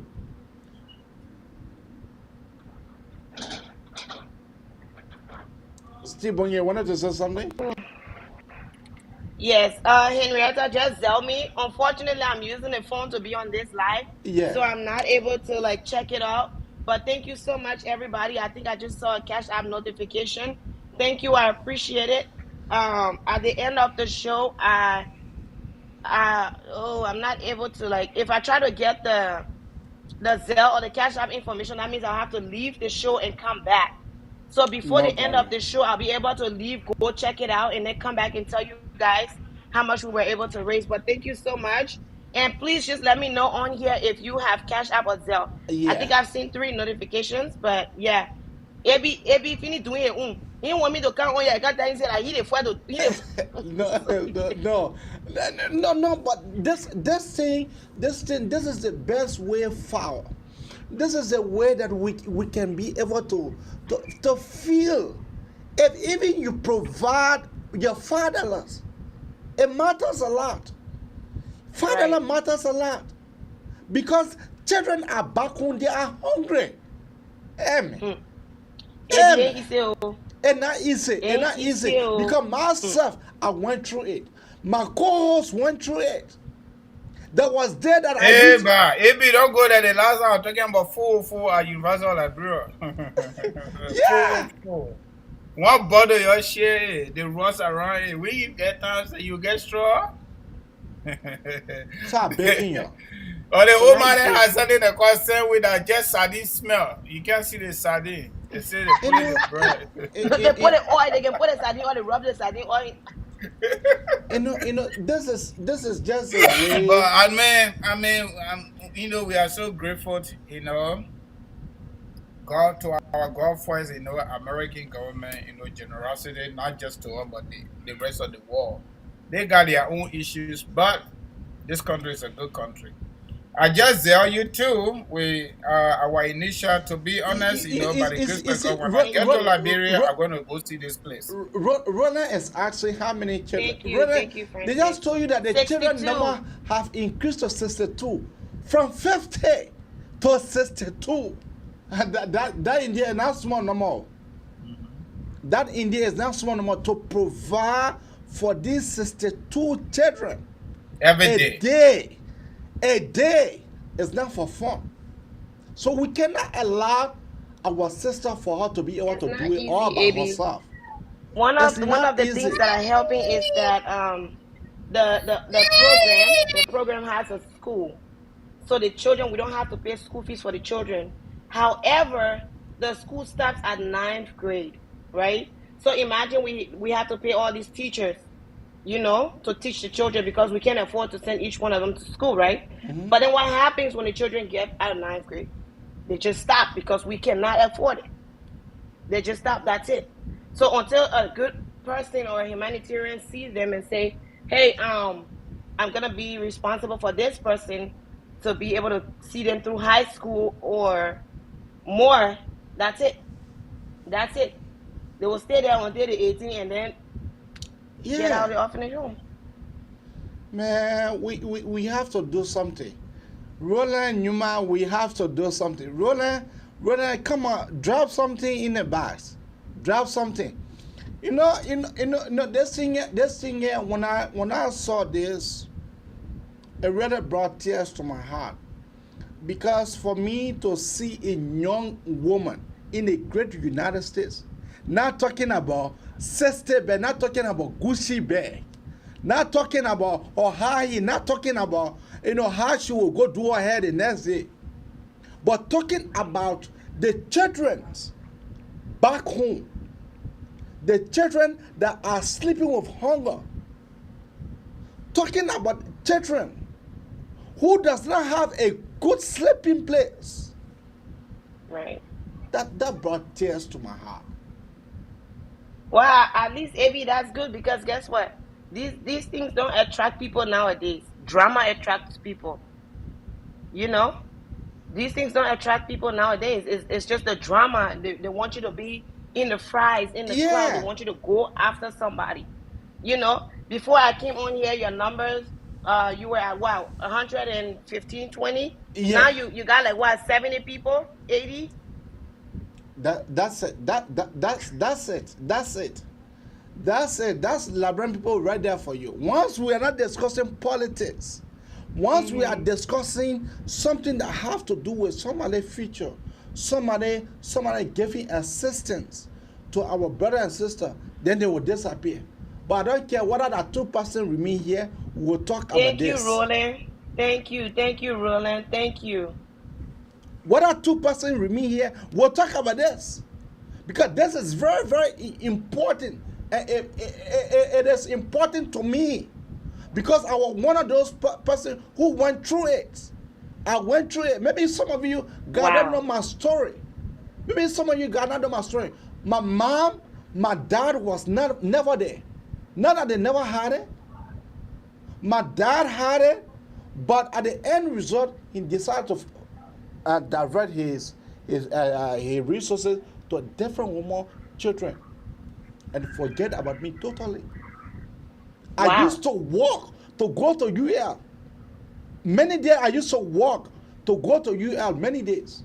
When I used to go under the Palava hut to go discuss before I can get transportation to come back home.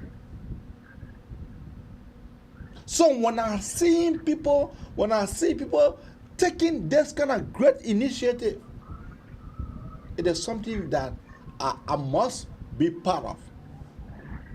Thank you. I must be part of it. And to tell you whether I remain on the show or not, count on me every time. Every time you happen this phone drive, count on me. Call me, count on me. I will get my support. And when one of these children then graduate from that NAVRE, the best, the highest grade, tell me I will sponsor one. Thank you. Thank you. Thank you, Evie. Take that means a lot. I will take the sponsorship of one to be responsible for her to send her to the best any school that she think about. Thank you. That means a lot. That means a lot. This is what we need to be spending our money on. Not by testing women, not by going to go, yeah. So the thing is, everybody don't have the same passion.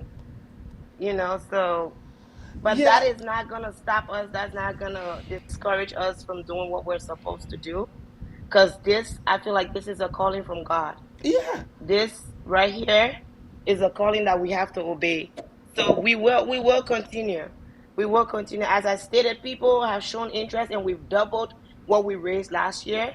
It's going good. It's going good, and we will pray and continue that it goes good until the end of it. December 20 is the end of the fundraiser. So people have from now to December 20, just in case they're watching the show afterwards, they have from now to December 20 to donate whatever they want to donate. They can send it to the Cash App, they can send it to the Zelle. It's okay. It's okay. But whether that one or two persons, we still appreciate it. $5, $10, we still appreciate it. It still means a lot to those children that don't have nothing. Imagine you get nothing and somebody can give you $5. I'm telling you, right? So people don't understand it, but it's not gonna stop them. We're still gonna be here. We still gonna do what we're supposed to do. We're still gonna do what we're supposed to do. And I'm grateful to everybody that have chipped in so far. I'm grateful to friends and family that have been super supportive, supporting me in, every way possible. I'm grateful to my baby sister on the ground. She's my hands and feet on the ground. My big sister is the one at the clinic. We're in the process of her going over with the team to evaluate the children. I just want them to know that I appreciate them. I can't state how much grateful I am to them for making this happen while I'm here trying to put things together. All of you together, I am grateful. We are grateful. And hopefully on Christmas, y'all will chip in, y'all will go on your Facebook pages and see how much joy this will bring to those children. Yeah, Francis, you have anything to say? It's what it costs, to be honest with you. Anybody that can help somebody. Yeah, it's a to what it survive, costs, man. To survive, I really don't have anything much to say. All I want to say to our sister and her family and other friends, other relatives, it's a good job. And I've been working in mental health for 10 years already. Right here in America, according to federal government, about 11 million people in poverty. But guess what? That poverty is not our poverty definition in Liberia and most part of Africa. Because there are regulations here, there are compliance, there are laws to help people who do not have it, especially when they get sick.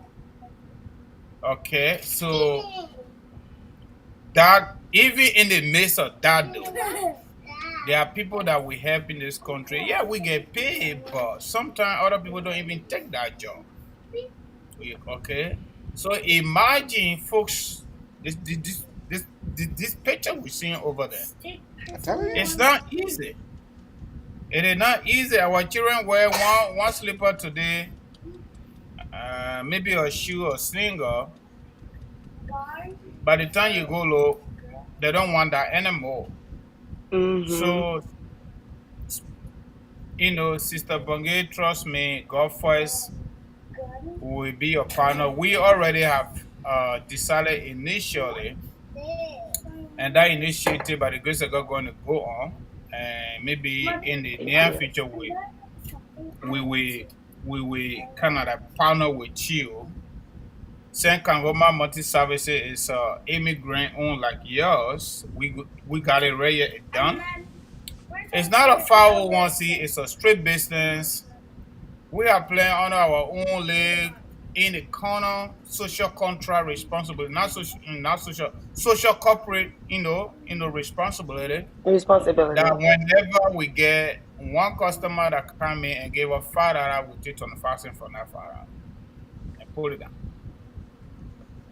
And that process is ongoing. I work at the Ministry of Foreign Affairs for 8 years, so that people talk about that easy thing. I can prepare and send it here to me, they get far.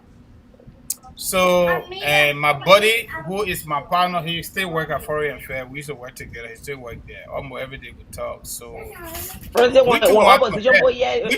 government boy here, they coming for you. No, they can't come for me. The government people know me better than they know themselves.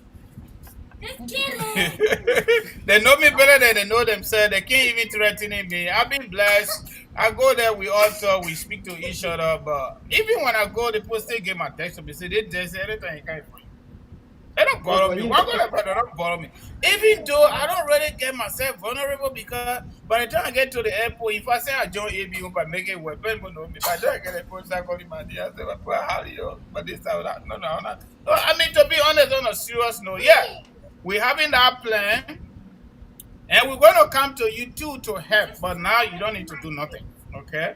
So anybody that gave up $5 will take 25 or 50 cents from that $5 and keep it.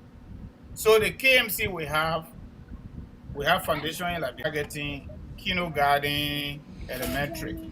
That's the first number we're going to only do education. That's good. Only education. If we can start with 10 people, 15 people, or 20 people, we averaging $150 per year for school fees. US dollar. That's our average. And at this level now we can afford it though. You know, we've been blessed. Right. So we will partner with you in the meantime. Since we have not started that, I think this is really, really, really, really. I know how to describe it. It's really For you good. to do it by yourself, you know how many people you saving. You know what could happen to these children, and you are not coming to help. Eh? In Liberia, you see crazy people. Yeah, we don't even call them crazy. We call them mental health people, right? All right. In Liberia, you see You the can't people use the on the crazy street. word. You can't use the retarded word. You can't even use it because people are already gone to court. Okay, I've been at all levels of the few years. I was one-time DSP from the supervisor, Developmental manager, disability. this and that.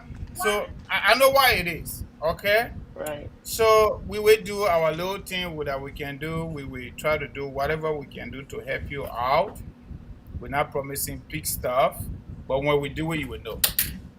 Thank You you. know. Every penny So counts. yeah, Everything counts. in addition to that, when I make my trip, I will go and speak to these children. I'll go and speak to them. I Great. got your number. That would I be saved it really already. great. So I can tell them, say, hey, your man over there, your man say, I can't see you. Yeah. Yeah. They really would appreciate that.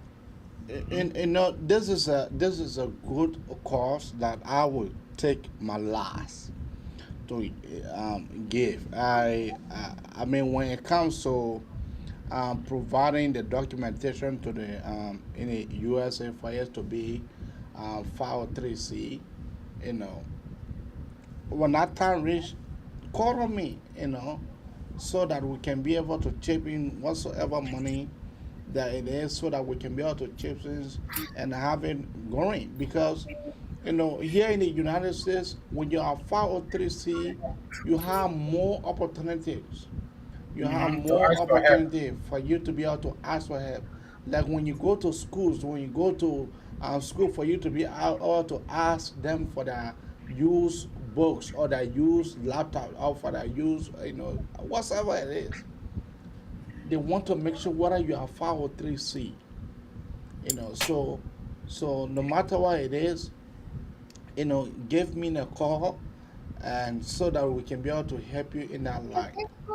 And when it comes to um, the support, I mean, as I already said, I mean, I will take initiative of one of the children, one of the top.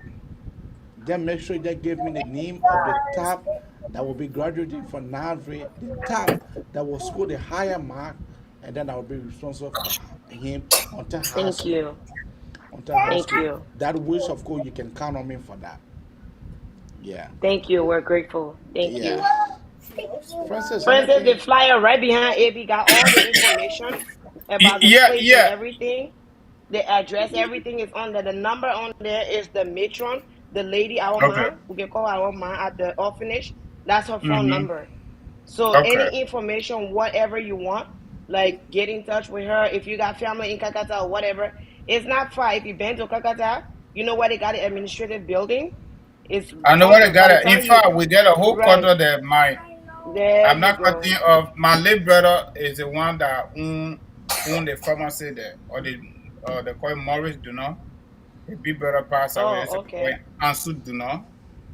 Yeah, Maurice one. Anytime you see that car, I mean not Maurice one, do not want. That's how. Yeah, we got big family there. Some of them in finance and some of them red cacat in Cow City there. In All right. fact, the last time I went, we even had family meeting in Kakata. So Kakata is now a strange place for me. Right, they're Okay. right there on the road. Yeah. Mm-hmm. So the information is there. That's why I put it on there for people because I know there's not Liberia. Some of the young people when they want to have their birthday, like they buy rice and stuff and go give it. So I put that on there so that it doesn't always have to come through me. Yeah. Go there, you buy it. Go there, go see them, go talk to them, go interact with them, and see what it's like.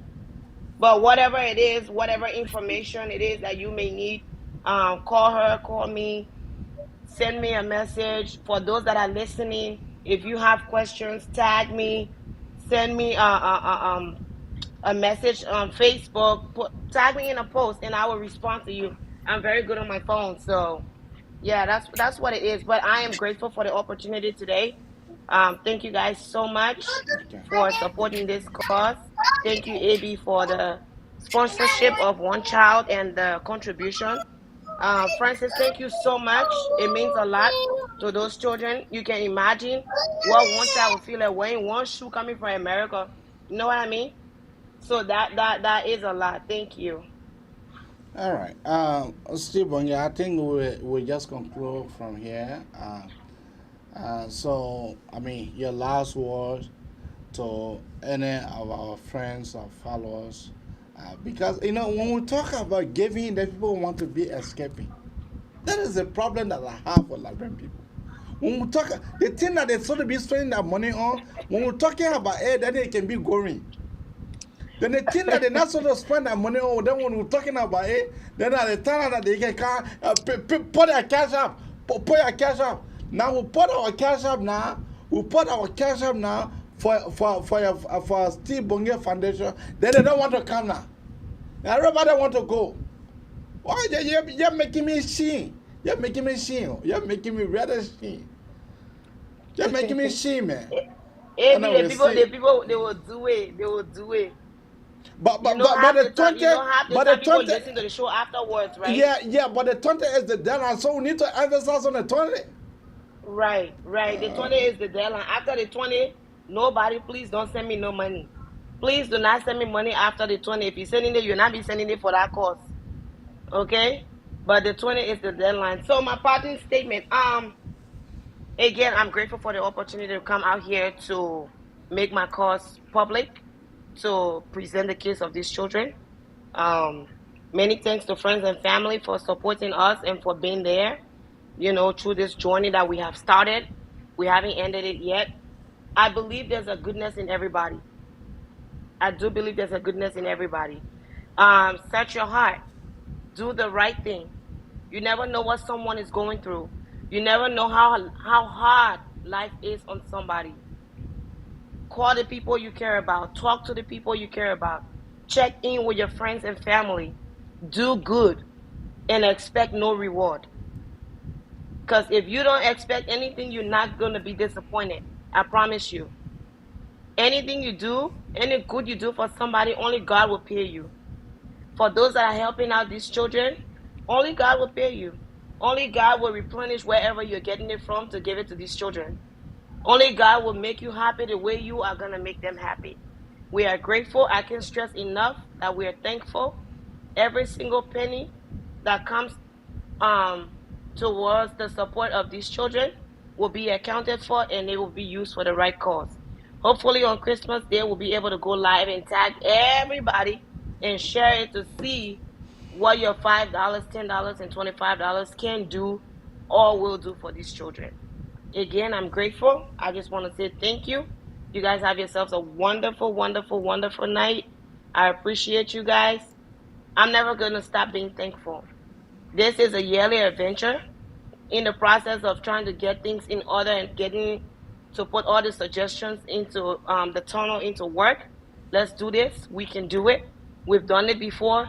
We will do it even bigger this year. And we're on track to doing that. Thank you. Thank you. We really do appreciate you for thinking about our children. about our children. One thing that me and Francis can be able to say to you, yeah, count on us. Whatever heavy that you need, count on us. But one thing that I should emphasize on, I will not forget about helping, because I was one into that shoe before. Someone else helped me, and that who I am today. So on that note, I want to say thank you. Francis, you have any final word? Mr. Bongay, don't forget about taking picture. Don't forget. I'm ready to go let picture. Definitely. And just to let it out, the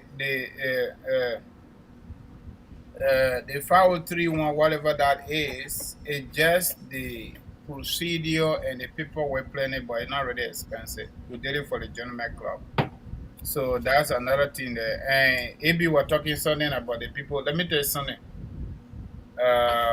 Globally, the negative stories sell a lot. It's not just about money business. Negative stories, they sell a lot. For Liberian people, they are the worst. Just gossip. You'll get people follow you. So the last time, AB, something that we've been talking about the issue of social issues. People are coming on the show, some people in the comment section, oh, you'll try to change the flavor a little bit, you'll be having some fundraiser, this and that. Now we're doing one to now for our sisters. Then you'll go. Because it's not negative. Yeah. It is not negative. Somebody asking plenty question. Put your $5 there now. Yeah, I plenty will answer already. Up to now, you made $5 here. Okay, you put $5 there here. Excuse me. We were to 100 plus. Now we dropped to 64. But you know what, too? I don't worry about it, though. Because sometimes I sit here, I get 100, I get 200. I don't get 200. When two other together, we can get 200. But by the time we leave the show, we're already going to 7,000. I'll show you the last time. And then with social issue, some of them call, they put in comments and say, yeah, looking good. You're trying. I said, no, but it's here now, so. If you want me to take 1 hour off my regular work time or 2 hours, I think you need to start supporting on now. You forget about the computer system. We'll come up with something for the social issue. You've just been saying it all the time. We'll do nothing. No. I did. Based on the viewership, the last time I did good to, I only did it for 10-15 minutes. That number of AB has gone to 8,000. Yeah, but Madam Bongay, when we finish with it, fundraising here, please help us with a social topic wherein we can you have to join if that one Sunday, or Saturday, for us to be able to discuss social issue on various topics, people can be able to inbox you or inbox Francis. Nobody should inbox me. Inbox you or inbox Francis to be able to suggest which are the topic that we should be. At least that would change and we'll be able to. That'll be good because people taking things too seriously around here. We need stress-free nights, Yeah, and we'll be attacking your foundation, your Facebook group foundation will be attacking it. So when going live, it will be going live there too. Oh, great. Yeah. And another thing I want to add to that, Sister Bongay, you need to make multiple appearances. That would be good for the foundation. Yeah. This world right now, let me tell you something. Even right now, people asking for the number. You see that? True. So to tell Francis, the thing is, I just started this, right? And before I felt like it's my responsibility. Let me not go on bugging people.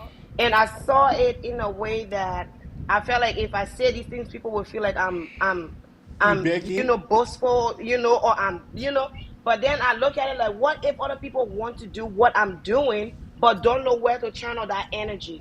Don't know where to put their resources.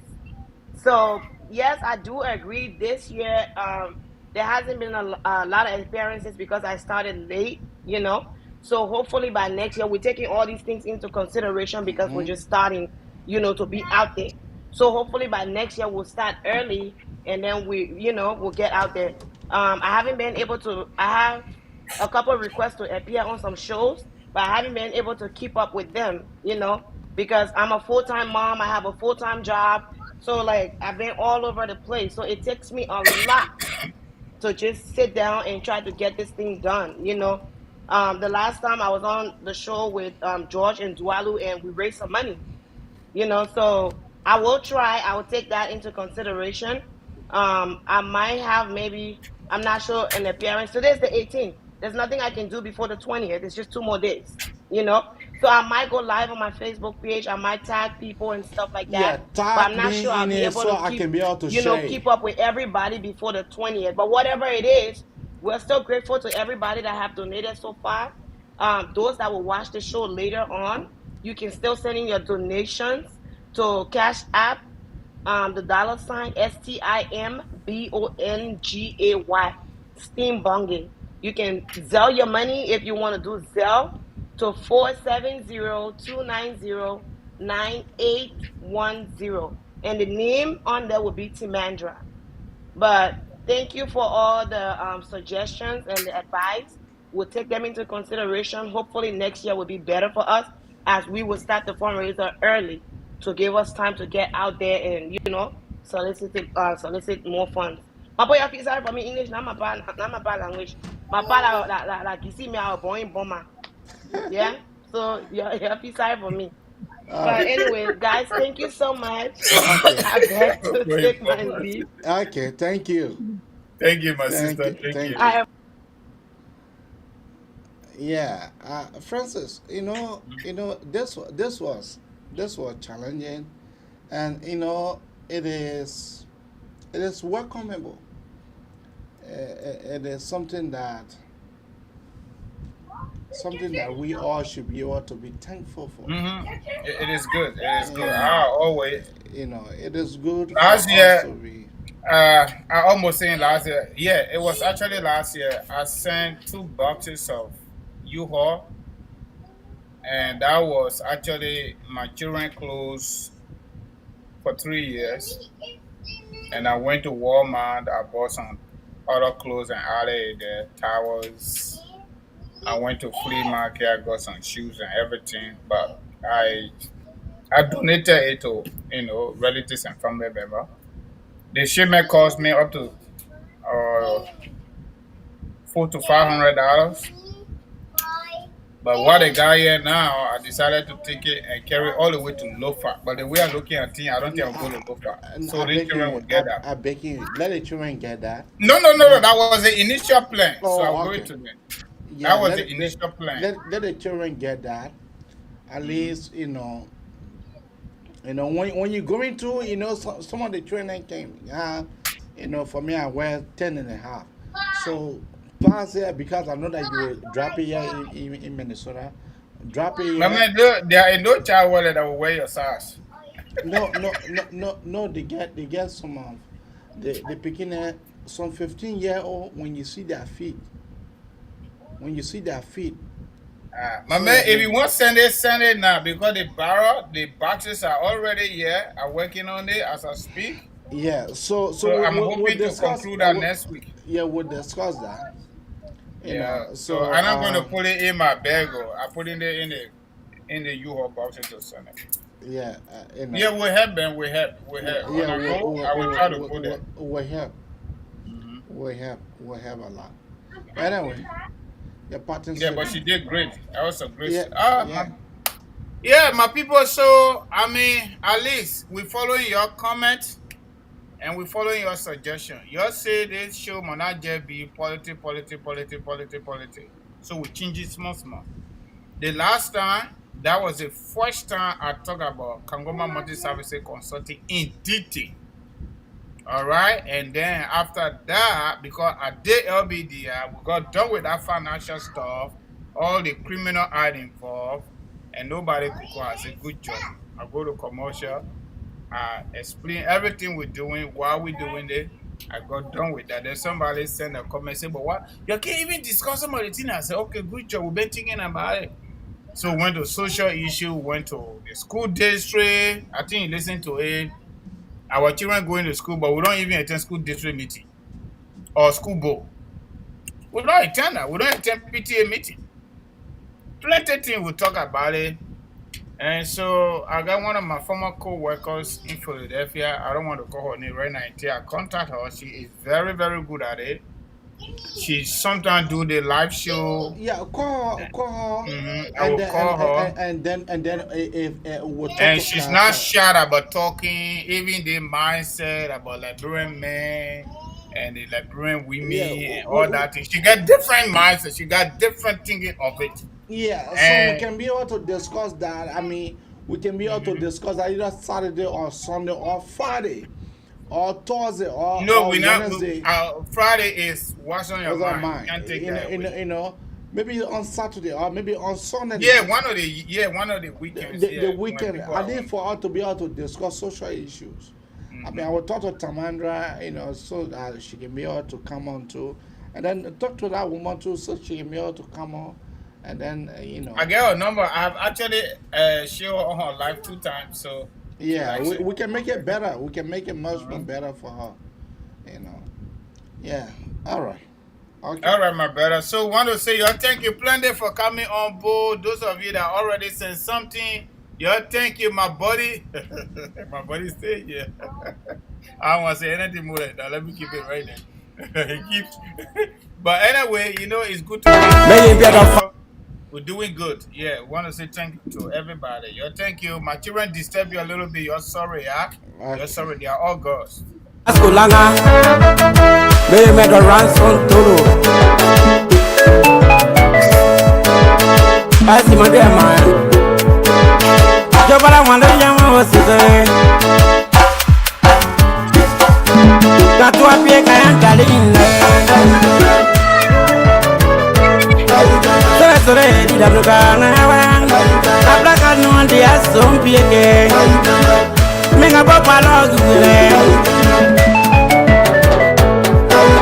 I